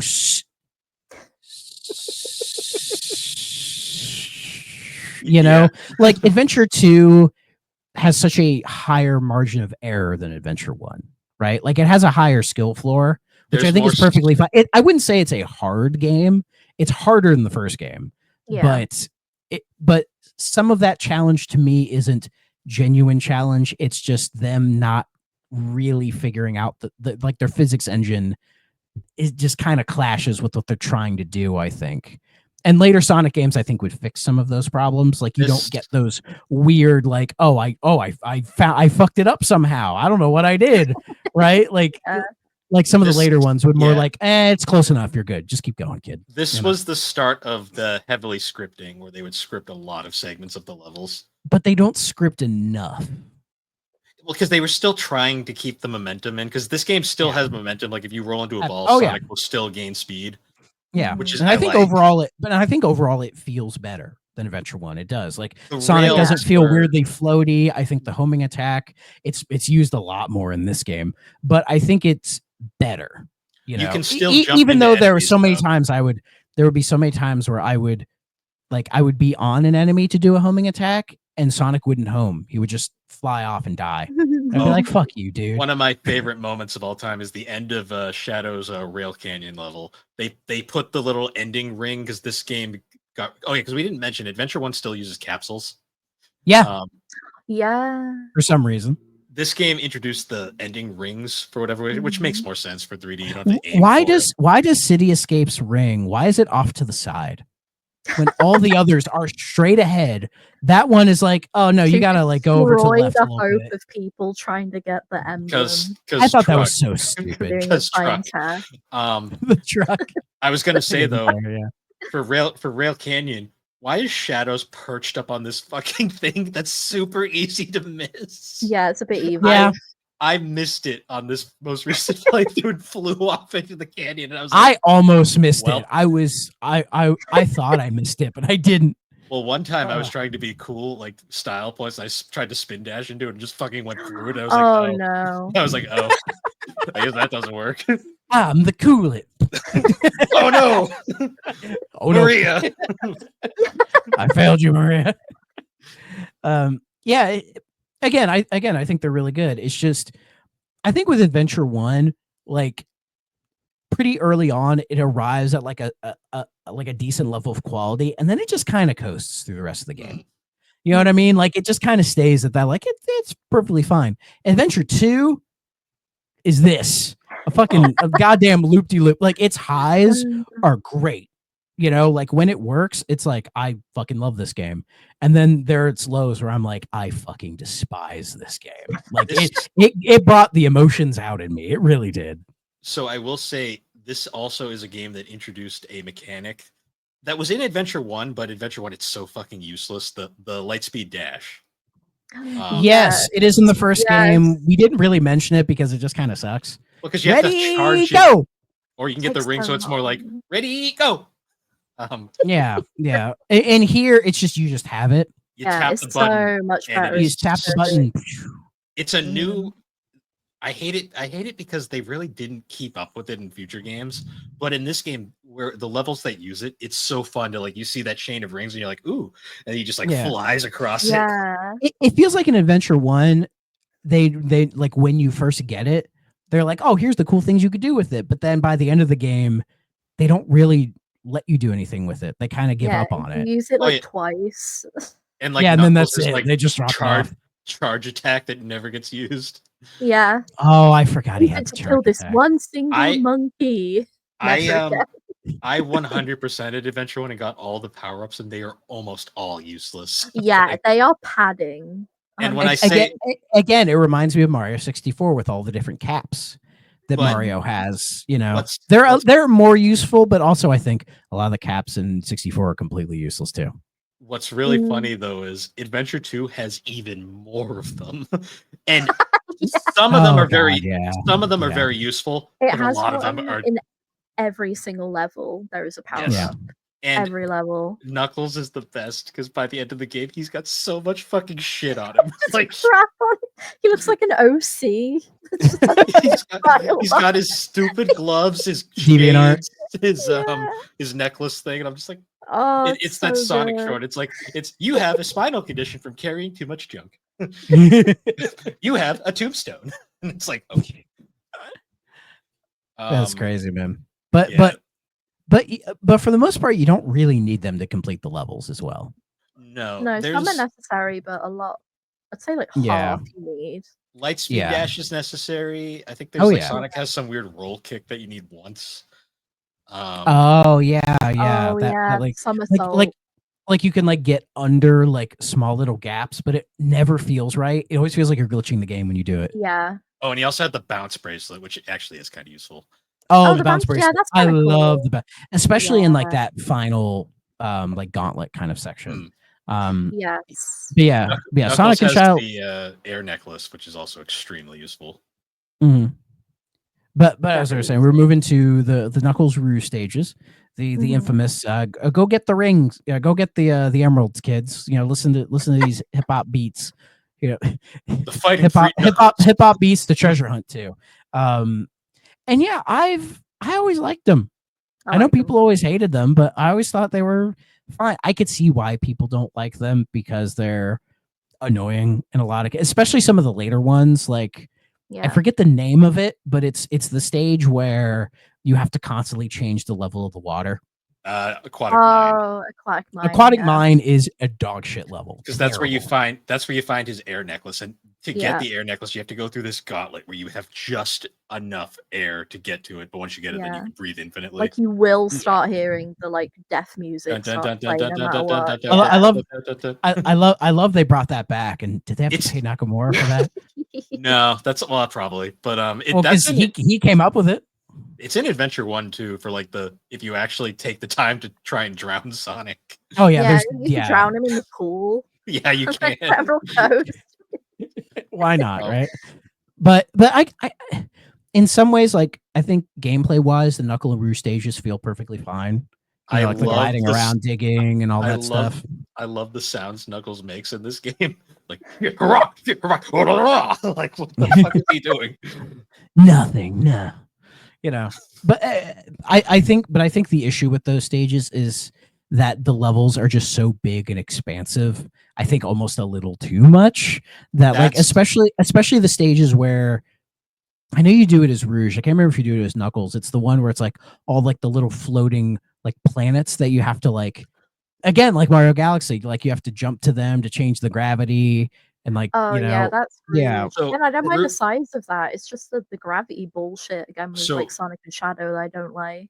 Rouge is notable because it has like the galaxy planet mechanic, which doesn't really work on the Dreamcast, but it is kind of cool. Knuckles is the thing about Knuckles that makes his infamous is his is just tall. Like the whole his is just climbing up and up and up. There's no and if you fall, you're done. The whole thing again, yeah. And like if you find the first emerald at the top and then the next one's at the bottom, it's like like I think the one Rouge stage I disliked the most was the one where you have a 5-minute time limit to get all of them. The key one, because Rouge only collects emeralds for like I find it hilarious. Rouge only collects emeralds for like 2 stages, and then the rest it's like you gotta find card keys or keys. It's like yeah. And I replayed that one with the time so many times because I just was like trying to streamline it as fast as I fucking could. And it's smaller than some of the other levels, but it's still a decent size. And again, because they randomize where the emeralds are, you know, you can never really get a nice path. And then like I remember the last one, it was hiding behind one of the doors. And when it's behind the safe doors. And I was like, how do I open the fucking door? And I had to look online. And someone's like, oh, it's like the button that's all the way over there. And then Yeah. and I cleared They it. say the timer would not be too bad if it wasn't for the fact that they could just be locked behind impenetrable safes that you Yeah, then need like to go all the way back for. I think the Rouge ones are far worse than the Knuckles ones. In It's my Yeah, I almost opinion. agree. it's almost like her stages were added at the 11th hour or something. Yeah. Um, Yeah, like Pumpkin Hill and all those like definitely feel much more like well properly designed. You know Pumpkin what I Hill mean? is And they're fun. hilarious to Pumpkin me Hill's a because fun stage. I like it it. is. It's almost like it's Red Mountain, but like Halloween themed and better. Orange Mountain. Yeah, I like it. Orange Mountain. It's I Orange almost Mountain. feel like, obviously, not to the extent of like Heroes, which they actually did it on purpose, but I almost feel like Team Dark is just harder in general than Hero. Because you look at the Yeah. camouflage, you get stuff like Pumpkin Hill, which is like Uwu Pumpkin flying around, and then you have Security Hall, and then Final. They're both Final something, aren't they? Final Rush and Final Chase. Whereas like Yeah, I think Shadow so. has the gravity cylinders, where Sonic's just grinding on the rails, and it's like. And Eggman, I feel like, has much harder mechanics and Tails a lot of the time too. Eggman, I will say though, Eggman has one of the best mech levels, the one with like the anti-gravity, and it's like this is super Cosmic fun. Wall. That was cool. It is That was so love cool. that fun. level. Like just like the super Yeah. high jump, and you're like, I wish the whole time you played like this because it Mhm. would have made these levels so much funner. Yeah. But I Because do feel like Dark's levels are just a bit harder in general. I think they are. Yeah. And I guess that segues into the Tails Robotnik Eggman stages. Mm. They're fine. I think they're the least interesting of the three. That's the Because- thing about Agree. them. Because again, it's very much just like hold the missile button, like scan everything, blow Oh, everything up, the and beast just gets keep old running. fast. Yeah, it's basically just a blow everything up and keep going. It's shooty bang bang, Yeah. basically. This is It's- Call of Duty Tails. It's weird that like I don't hate the Eggman levels as much as I just kind of find the Tails ones boring. I think it's just a mental thing because Eggman, this just feels right.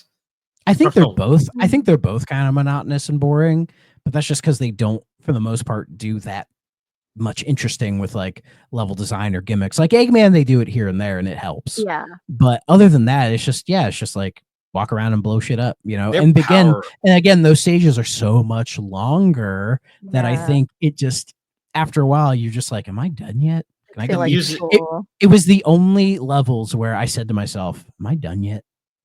Can I end this and move on? Going Like for they weren't hard. They were the easiest levels of the bunch. Like Just I a bit had of a barely slog. any issue. Yeah, just a bit of a slog. going for 100% like hidden power-ups. The power-ups in the mech levels are so pointless. Like Eggman gets like this armor shield at one point, Yep. and it's like that's about it. Like they get guns. They already have guns, so it doesn't really Yeah. It's kind of like it's like Matter. cool. And I love their boss battles when they fight each other. You beat them in like 3 seconds. they are Just spam the so- rocket, Just they're shooty. dead. It's like shoot, and then they just. Oh no! Tails beat Oh, no. me. Yeah. Oh no. I kind So of miss. good. I wish they had Scott Dreyer say "Oh no" just because it would have been funny, but like monotone, just "Oh no." Oh no. Although I will say I still to this day struggle with that final fight that they have against each other. Because I feel like if you don't spam hit them fast enough, they Oh do that huge laser, and I know what they're gonna do yeah. when they do it, but it gets me every time. Same. Yep. You know what fight? Time. You know what Yep. fight that annoyed me? The final Rouge Knuckles fight over like that lava pit. That Oh, can when be you're Rouge fighting Knuckles. Either side. they're yeah, both- either See, or. Knuckles is like with Knuckles, I could Okay. kind of spam fighting Rouge. Rouge, her like attacks are terrible. Like she's they got barely more ever hit kick bait. Knuckles. It's She's just more punch kick but based. legs. Yeah. Yeah. Punch with your legs. Yeah, it's just punch but legs. Yeah. I found her combat much more difficult than Knuckles, but you know. I just But- laugh because it's supposed to be a bottomless pit, but then like if you actually fall, you get this like air boost that just Yeah. kind of lifts you back up, and you're like, yeah, oh, that's great. like, all right. I guess this is. But I think regardless of kind of the shortcomings of all the different play styles, I think it was much wise of them to limit it to just 3 kinds, right? Yeah, As yeah, opposed to definitely. Adventure where you had all the 6 different kinds. They cut it down to 3 to where they could focus more on like, okay, here's like the good Shadow stuff and then the good Mhm. Eggman stuff. Like they really were able to make levels and refine them for each specific character, which is a much Yeah. improvements. Especially as we said, no hub worlds, no BS like that. You just go level to level, and that's what I like. We forgot about the one extra play style. The cars. Oh yeah, Rouge's penis car. We got to talk about Rouge's the Rouge penis car. Yeah. It's so stupid. And Those levels Tails are. in his mech chasing down the president. Oh my god, that cutscene where they pop into his limo. Oh my god. You know what Get to the end of the level. He's like, I did it. I found the president. Cool, I love the Rouge one where you have to hunt down Tails, and then it's just him flying there at the end. Yeah. So good. Fun voice actor fact. The voice of the president is the same voice actor who voiced Gamma. Oh, really? Yeah. Oh my god, that's. I'll know what I think about that. I know, me neither. It's like, oh, interesting. He made the robot so attractive sounding. Well, if you want to hear another thing too, Not the president. Not the president. He was also the voice of Frogger's friend in Frogger the Great Quest. So we don't talk about that game around here, okay? Oh, I'm nominating it for Game Club if I ever win one of these days. Oh my god, you madman! Yeah, that's true. Have you ever tried to get the emblem for not hitting the walls in the driving segments? I've 100% in Sonic Adventure 2 twice, so I have done that successfully twice, and I hated it. We'll get to You it. would never do it again, except when you do eventually. I probably will do it again at some point. Yeah, I will. It's okay. I'm trying to think. So we've gone over the levels. We've talked about the characters. We've talked about the gameplay style. We should probably talk about the final story. Oh yeah. That final gauntlet where everything comes together, where it's like, Robotnik's evil grandfather is gonna blow shit up, and then Shadow's like, well, I guess I have to save everybody instead of kill everybody. And so yeah, they do that whole I think the gauntlet was kind of cool. The whole like you start as Tails and then you go to Eggman and then like you do everybody's like in one go, which I actually like that. I think it was handled really well. I like this. It's just that Knuckles section can go to hell. If you didn't get the air necklace, it's like, and I didn't. When I heard you when you had told me and you said you didn't get it, and you're like, oh, I'm doing Final Gauntlet. I'm like, he hasn't got to the Knuckles part yet. I'm like, he hasn't got to the Knuckles part yet. It took me quite a few tries, but I did eventually get it without the necklace. It took a while, but I committed. I committed. I simply would have gone to get the necklace. What helped was every time I would start it, I would try to get 100 rings immediately just to get a 1-up to save me, and then I learned where all of the air bubbles were. Wow. And how sometimes the timing of the air bubbles was weird.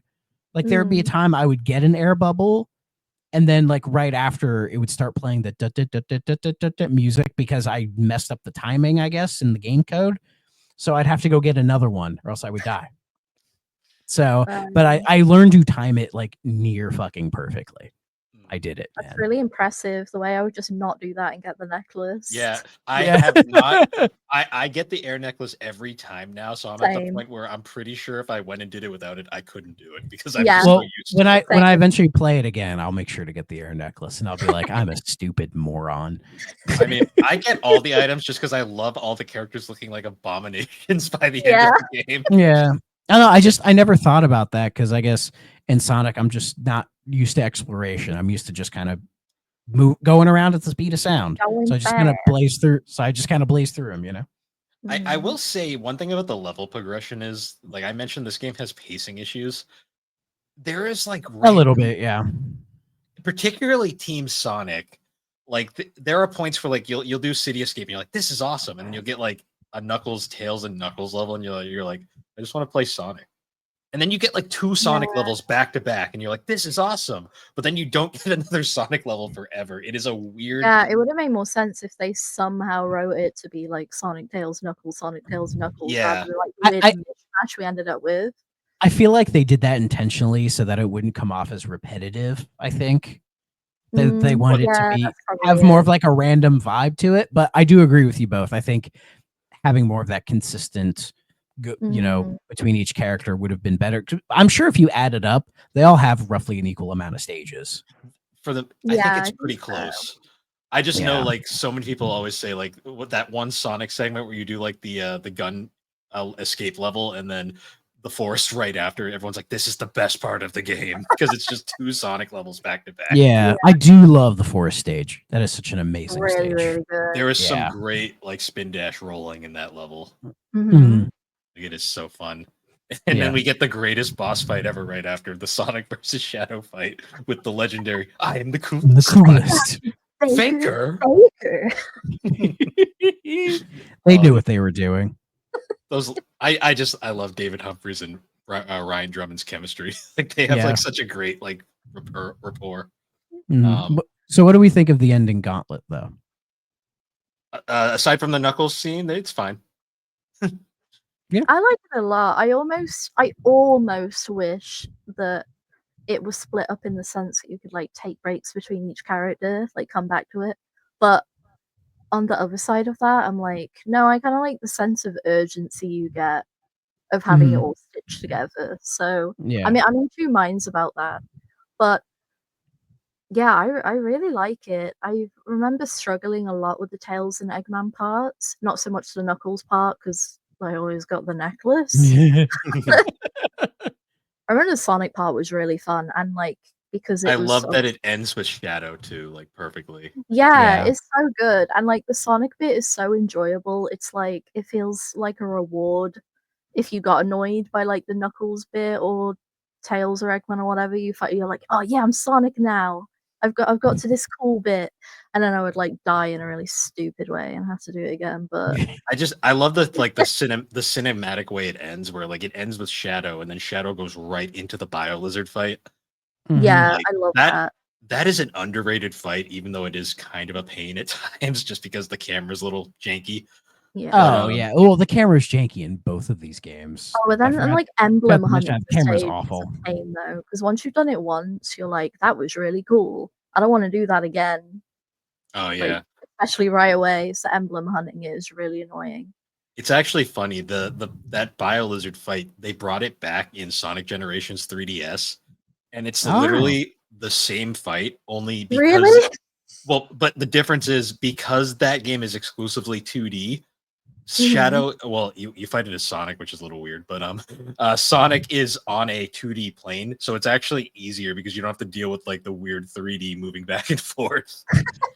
Oh my god. Wow. I've never played 3DS Generations. It's No, me neither. it's very dimps, but it's not the worst dimps thing ever. Yeah, I played Sonic 4. It can't be that bad. I mean, you haven't played Lost World 3DS. No, I have not. It's in 3D. Dimps made a 3D game. I've barely played the original Lost World. Okay. Oh, run button, terrible. Anyways, so Sonic and Shadow, they come together. Live and Learn starts playing.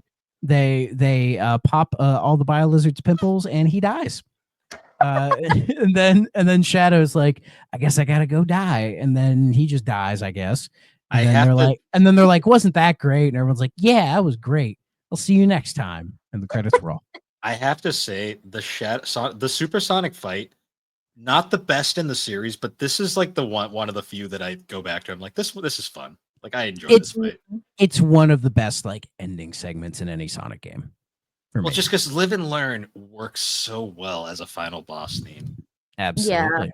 And I love the whole trade-off thing, like where you do your segment as Sonic, and he's like, "All right, Shadow, now your turn." Yeah. And then you swap over to the other side where it's implied while you're fighting, Sonic is going and finding rings. I love that. Just like which honestly was really smart because you know, with the whole Sonic, you know, depleting rings thing, it was great that they got rid of it. So you could just focus on taking out the boss instead of doing the tedious shit, which can be a problem with some boss fights, even in the Sonic series, where you have to do the tedious shit, which breaks that cinematic immersion, baby. So they were able to find that, you know, right mixture of that. So well, there's a little trick there too that a lot of people don't know is because I know some people hate that fight. They're like, it's so hard. The Bio Lizard, you'll run out of rings. I'm like, you just go over to the It's really not that hard. But if you do get low, you just gotta go. You head over to the center of the equator of the fight, and then you switch to the other character, and then you have rings again. I didn't know that. What the hell? Oh yeah, You can like manually switch. if you cross over to the other side where Sonic or Shadow is, you just switch over to them automatically. Wow, I'm still learning. Granted, there is Bill likes to break games. Well, there is a caveat where if you rush, like say, and run over there before the automatic switch, you will have less rings than you would on the automatic switch because it's implied that he didn't collect as many as he would have. But you can switch in case you do get really bad RNG with those stupid lasers sometimes. The lasers can be frustrating. How are those rings appearing in space, by the way? They're chucking them out of the spaceship for them. You think Tails is like his ring bomb in 06? Like, Sonic, take him! But those are fake rings. Those aren't real rings. One of the greatest... Bob's a fake ring. We're not here to talk about 06. One of the greatest moments in this game is when there's the whole moment where they're getting to the they have to get up to the Space Colony Arc, and they find the rocket to get there is a fucking American space shuttle in a pyramid. In a pyramid? Yeah. I gotta find I love video games. I love that the pyramids just have spaceships inside them. Video games, man. I need to find the exact quote because the quote is amazing for how they get up there. Oh, where is it? I had it bookmarked. It's because Knuckles flies the space shuttle and it is stupid what happens. Oh yeah, doesn't he crash it and the doors fly open? It's like, how are you not all dead? He does. It is so dumb. Sonic has dealt with much worse than that. He crashes the spaceship and nearly kills them all, and then Sonic's like, that knucklehead. A silly little guy. You knucklehead. Yeah.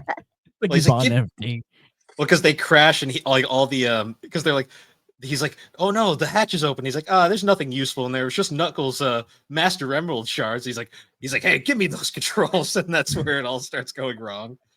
I had the quotes. I had the quotes saved. Jesus. I lost it. Also, while I'm thinking about it, I think Shadow's a misogynist.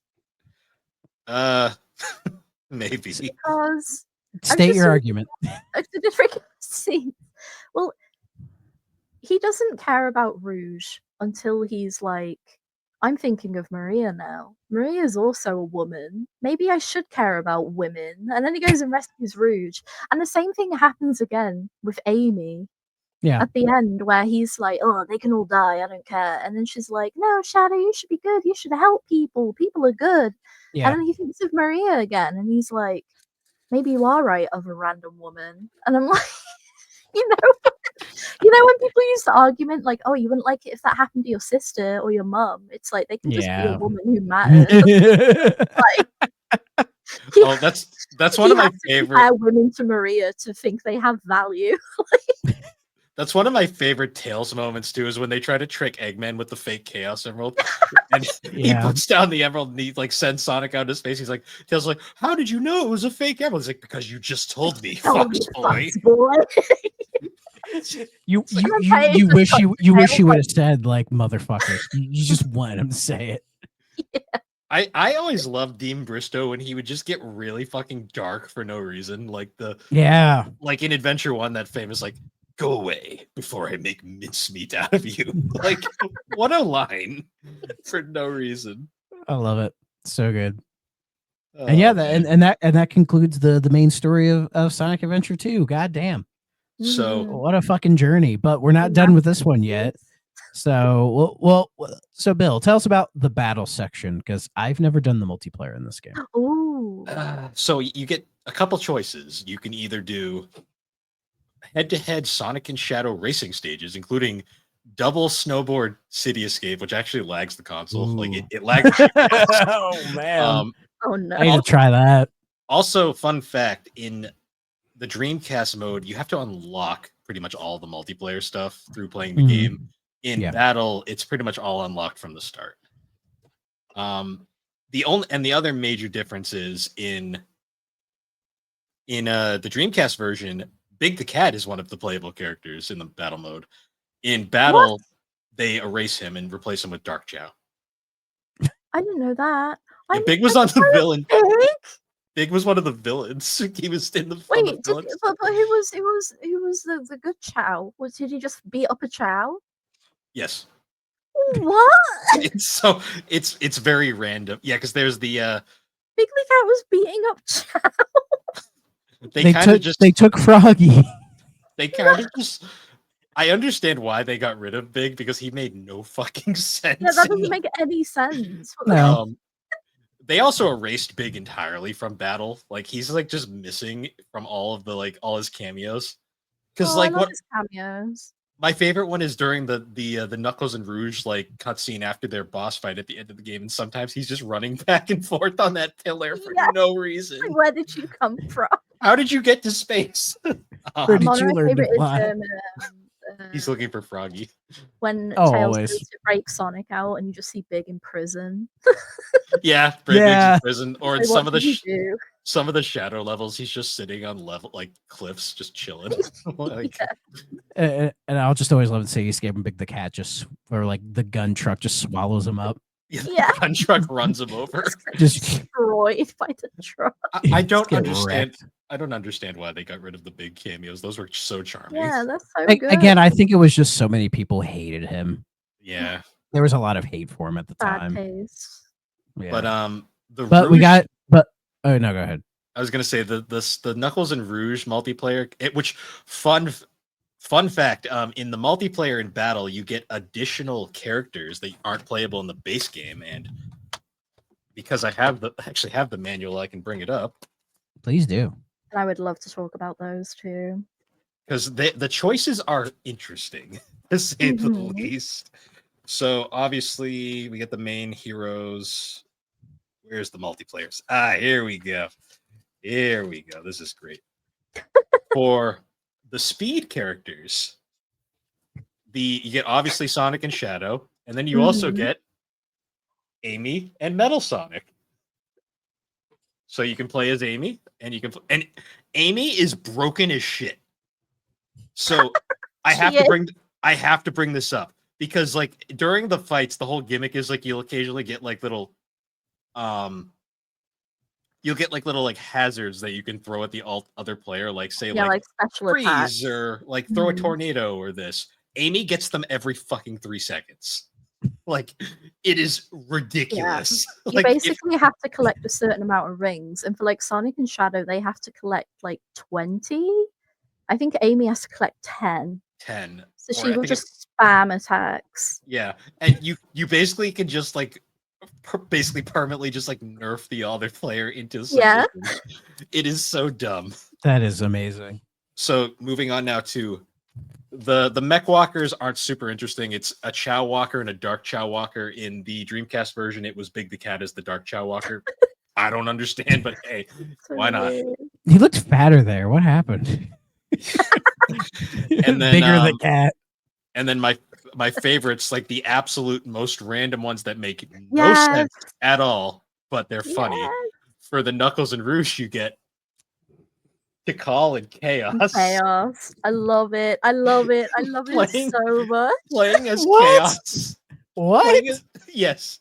Playing as Chaos is so fucking funny because his victory animation is he's like, where the fuck am I?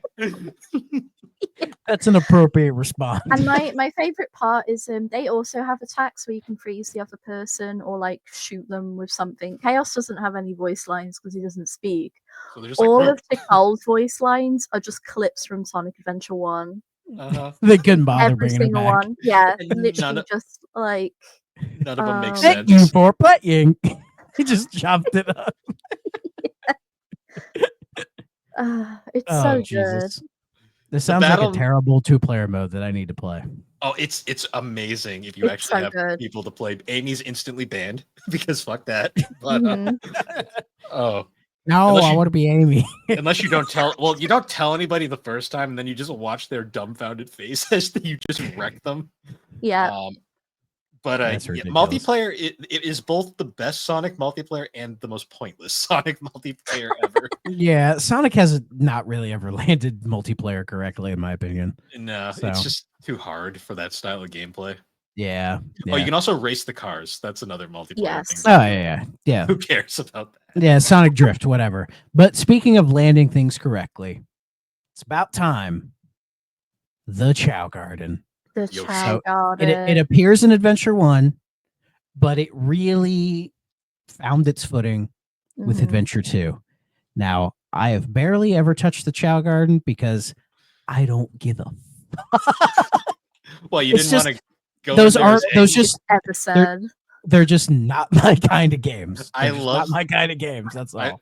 I love going in there as Eggman because you get to play as Eggman out of his walker, Yeah. and he can just pet a chow and be like, "Yo, Yosh. Yosh. Yosh. And like in the middle bit, you like because the hub for the Chow Garden is just like a big circle. You can pick up Yep. mad speed as him to the point he's like sideways, just running. It's This is so the mo- good.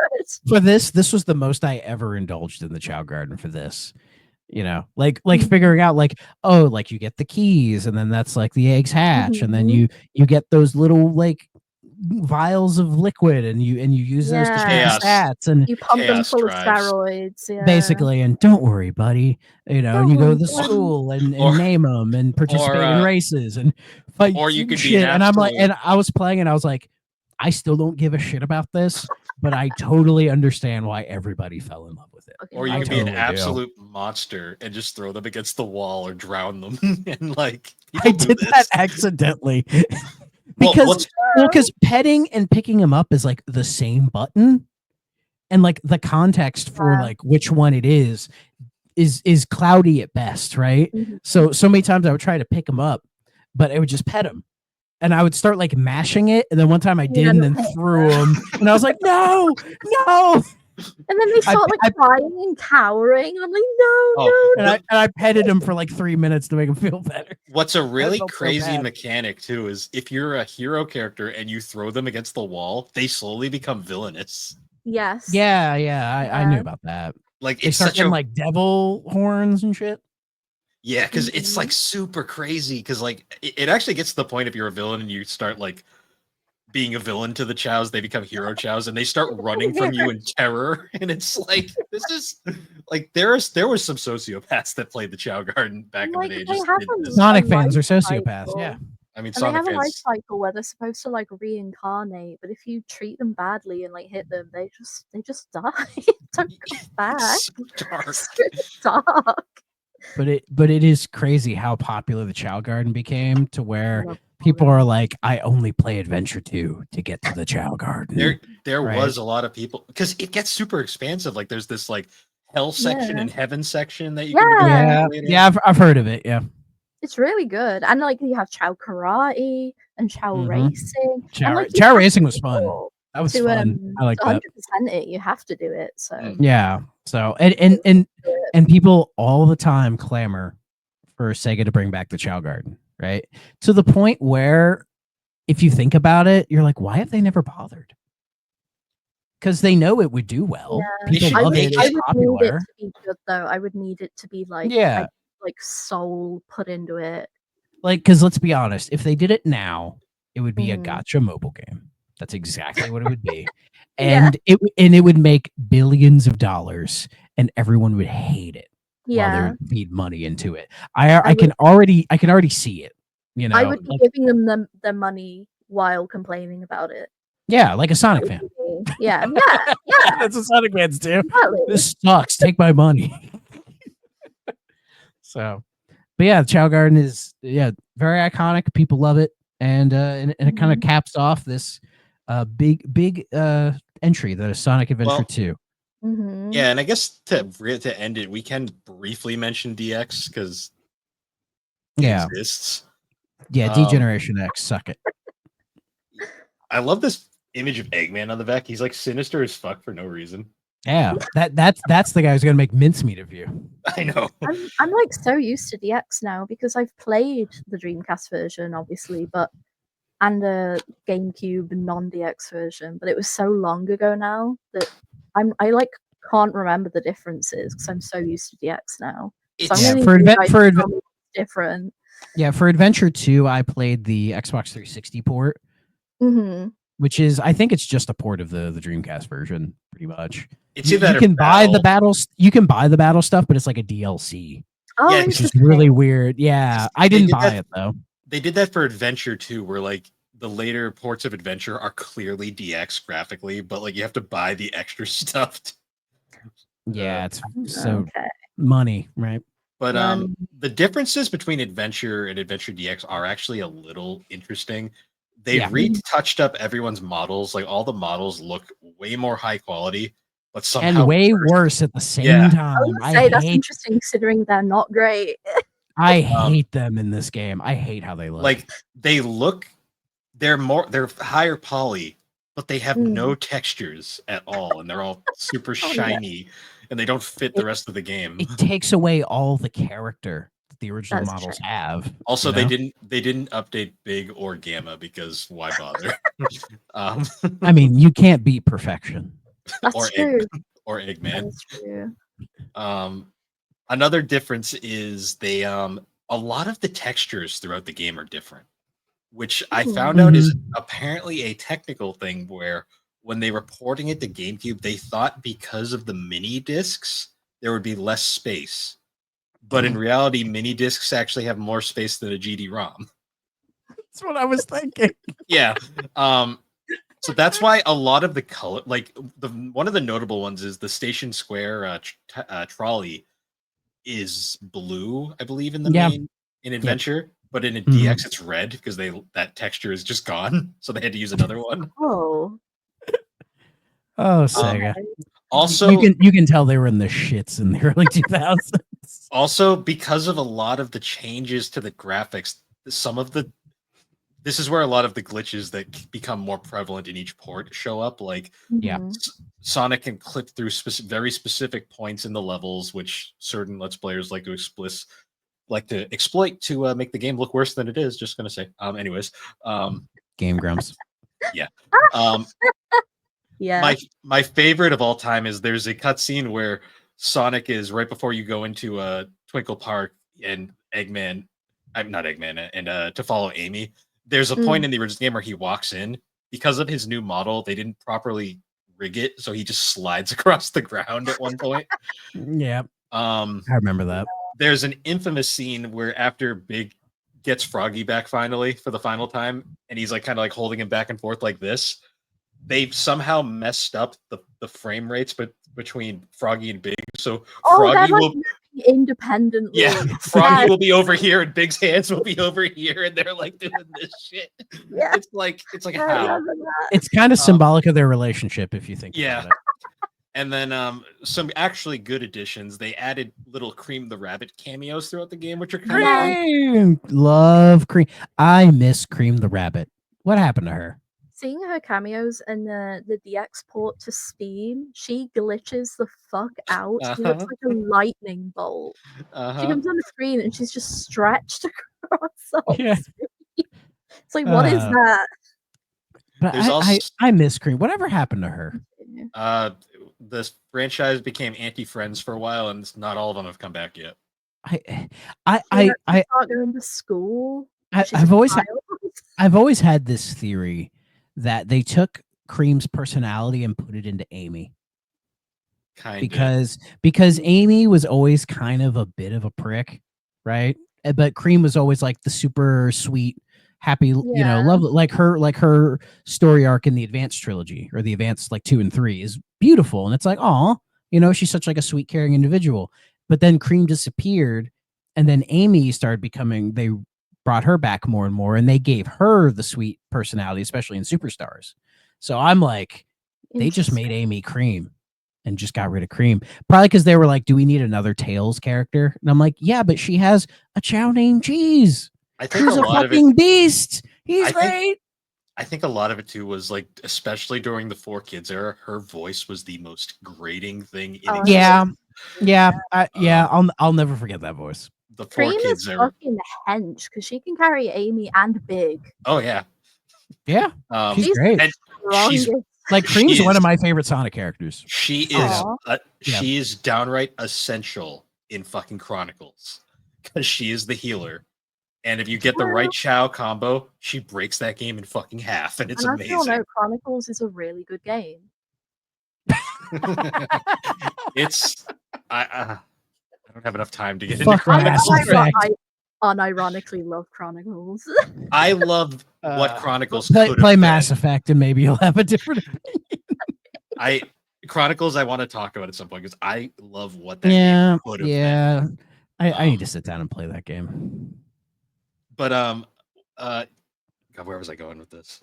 Oh yeah, because Amy, yeah, you're right about Amy. They really kind of lost the plot on her. I mean, I feel like the best Amy of all time is Boom Amy because they just made her like a girl boss for no reason. Yeah, I like Amy. Again, that like fits her character. Yeah, she needs to be sassy.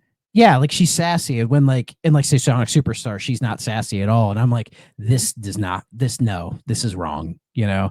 And I'm hoping in the next Sonic movie, because they're bringing Amy in, that they give her that sort of like sassy character. The one thing, and I detect hints that her character is going to have some resemblance to, it was the Sonic Sat AM show.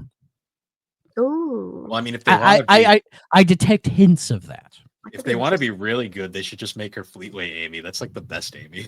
Oh, Fleetway Amy, like, has no time for bullshit. I don't think she even likes Sonic. She just bullies him. That's the right choice. I think in the continuation comic, she actually gets in a relationship with her friend, the girl character she was always with, which was really nice. Oh, that's cute. I like that. Techno the Canary. Yeah, I love that she wields a fucking crossbow too, which is just so fucking great. That's sick. Yeah, I love that, Amy. But yeah, that wraps up Sonic Adventure 1 and 2. We're not going to talk about Sonic Adventure 3 because it technically exists, but I guess before we end, not that long ago, Takashi Iizuka was asked about remaking Adventure 1 and 2. And what he had said was, he said he's liked the idea and has humored the idea, but he said, you know, with the amount of work we'd have to go into remaking those games properly, we could just spend that time making a new game, and he would rather just make a new game. Okay, and I think that's the correct move to do because, as we've mentioned with Adventure 1 and 2, they haven't aged the best, and modern remakes, especially of Adventure 1, I think would be a very fascinating moment in the history of Sonic to see like Adventure 1 get redone, you know?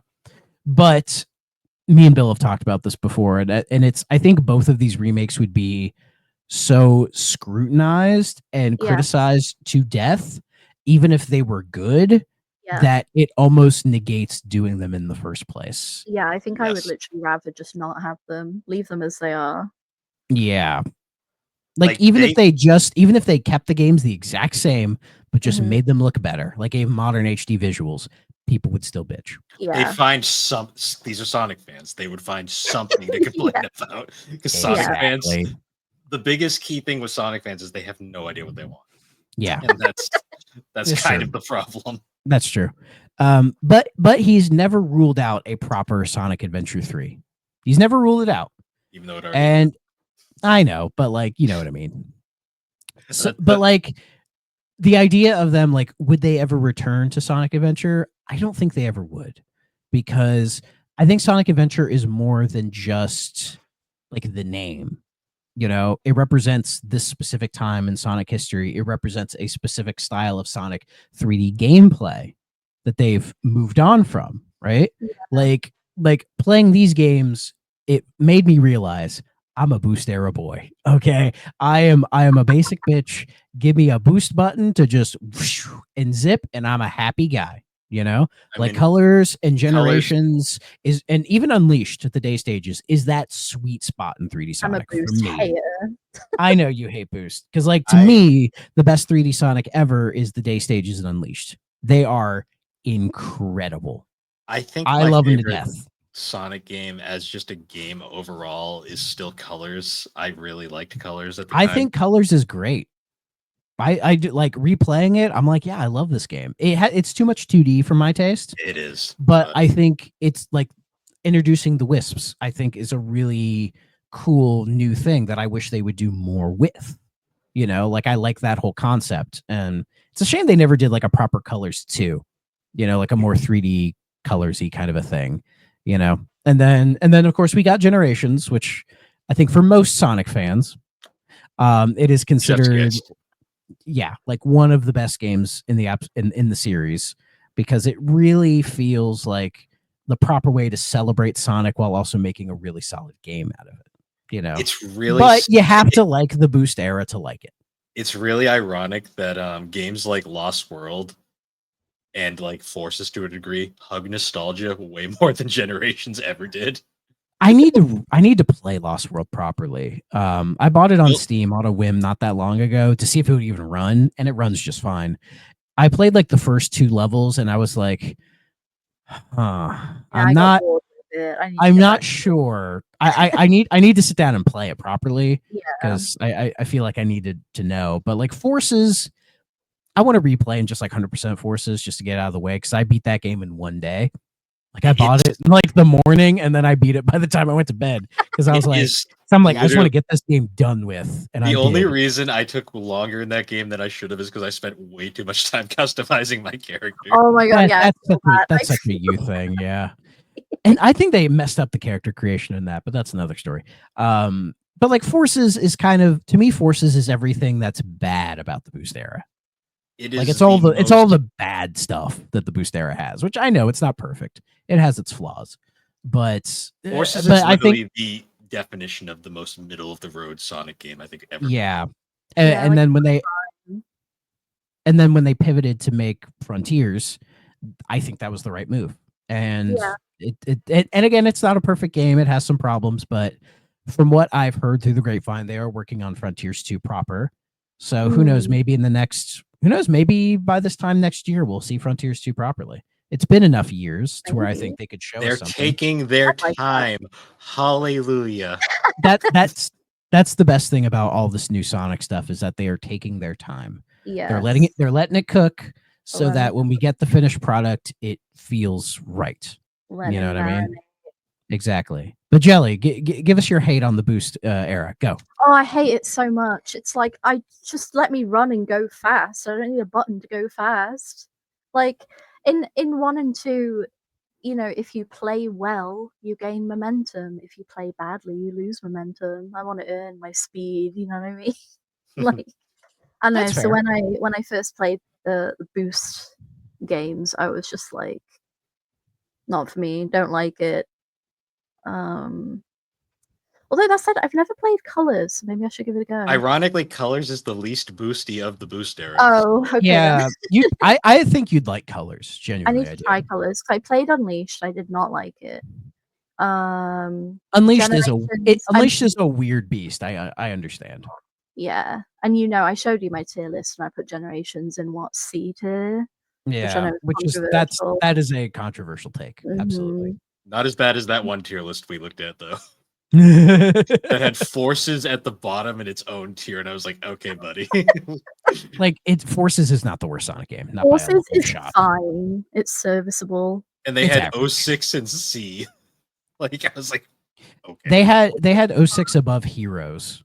That's crazy. And I'm like, I need to replay Heroes. It's been a very long time, but I cannot think that game is as bad as 06. There's a lot of problems with Heroes, but it's like really fun to play, which is the main thing.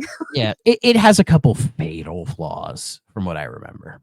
It's Heroes is ironically the most consistent Sonic game, though, just in terms of gameplay. In some ways, yeah. Yeah.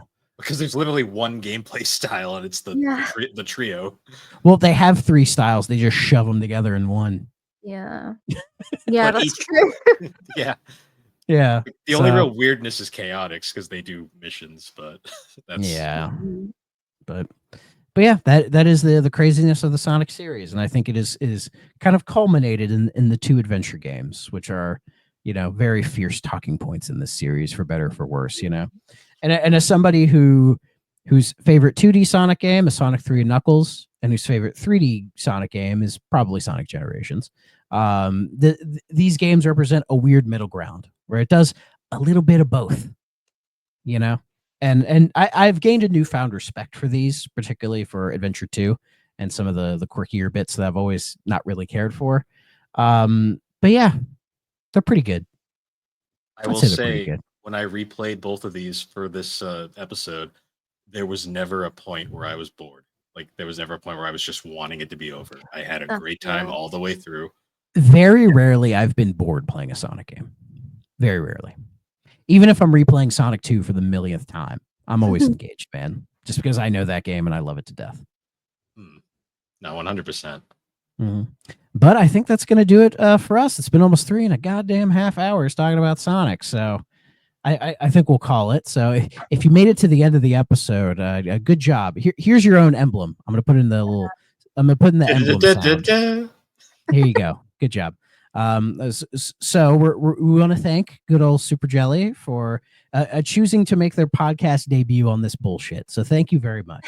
Thank you for having me. Thanks for joining us. Thank you. And then in the future, if we do more Sonic games, you're welcome to come on. I would love to. Yes.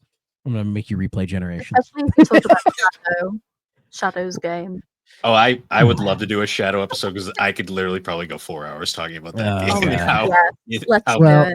Well, I think I'm playing it in the Discord in the future. So, oh boy, this will be something. I got it running on Dolphin, so that get ready. Runs. Get ready to hear a lot of quotes. Oh boy, but we'll deal with that in the future. But yes, if you want to check out Jelly, her Etsy and Twitch will be in the description of the video and the audio version. So check it out. Buy some product from her, okay? Don't bitch at her about shit. Buy it and just enjoy it, okay? I have a Chow Garden cross stitch pattern. There you go. Yay. Yeah. So yeah, go check all that stuff out. Make sure you check out the 3DO Experience if you don't already. It's a great podcast. And also check out my show Thrak Ops. At the time of this recording, episode 2 is out. I'm working on episode 3, so stay tuned. Bill, do you have anything you want to plug? Yeah, at the time this comes out, I believe, I don't know where we're so far ahead in GNC right now. I think we're going to be talking about the Dale Earnhardt documentary next week. Geek Addicts, I think we're talking about Sky High. So enjoy those wonderful look backs at nostalgic things from our past. You can check out GNC to hear me and my sister talk about nonsense, and then if you want to hear Geek Addicts, you can listen to me and my buddy Matt talk about nostalgic stuff from back in the day. And be sure to check out everyone over on the SuperPod Network. Like, yes, all of our friends there. Yes. Oh, do you have anything you wanted to plug, Jelly, that I didn't mention? No, pretty much just my Twitch and my Etsy. I'm happy with that. Yeah, thank you. Alrighty. So I guess until next time, where we talk about who knows what. This has been another episode of 3DOn't. Bye bye. See you later. Bye bye.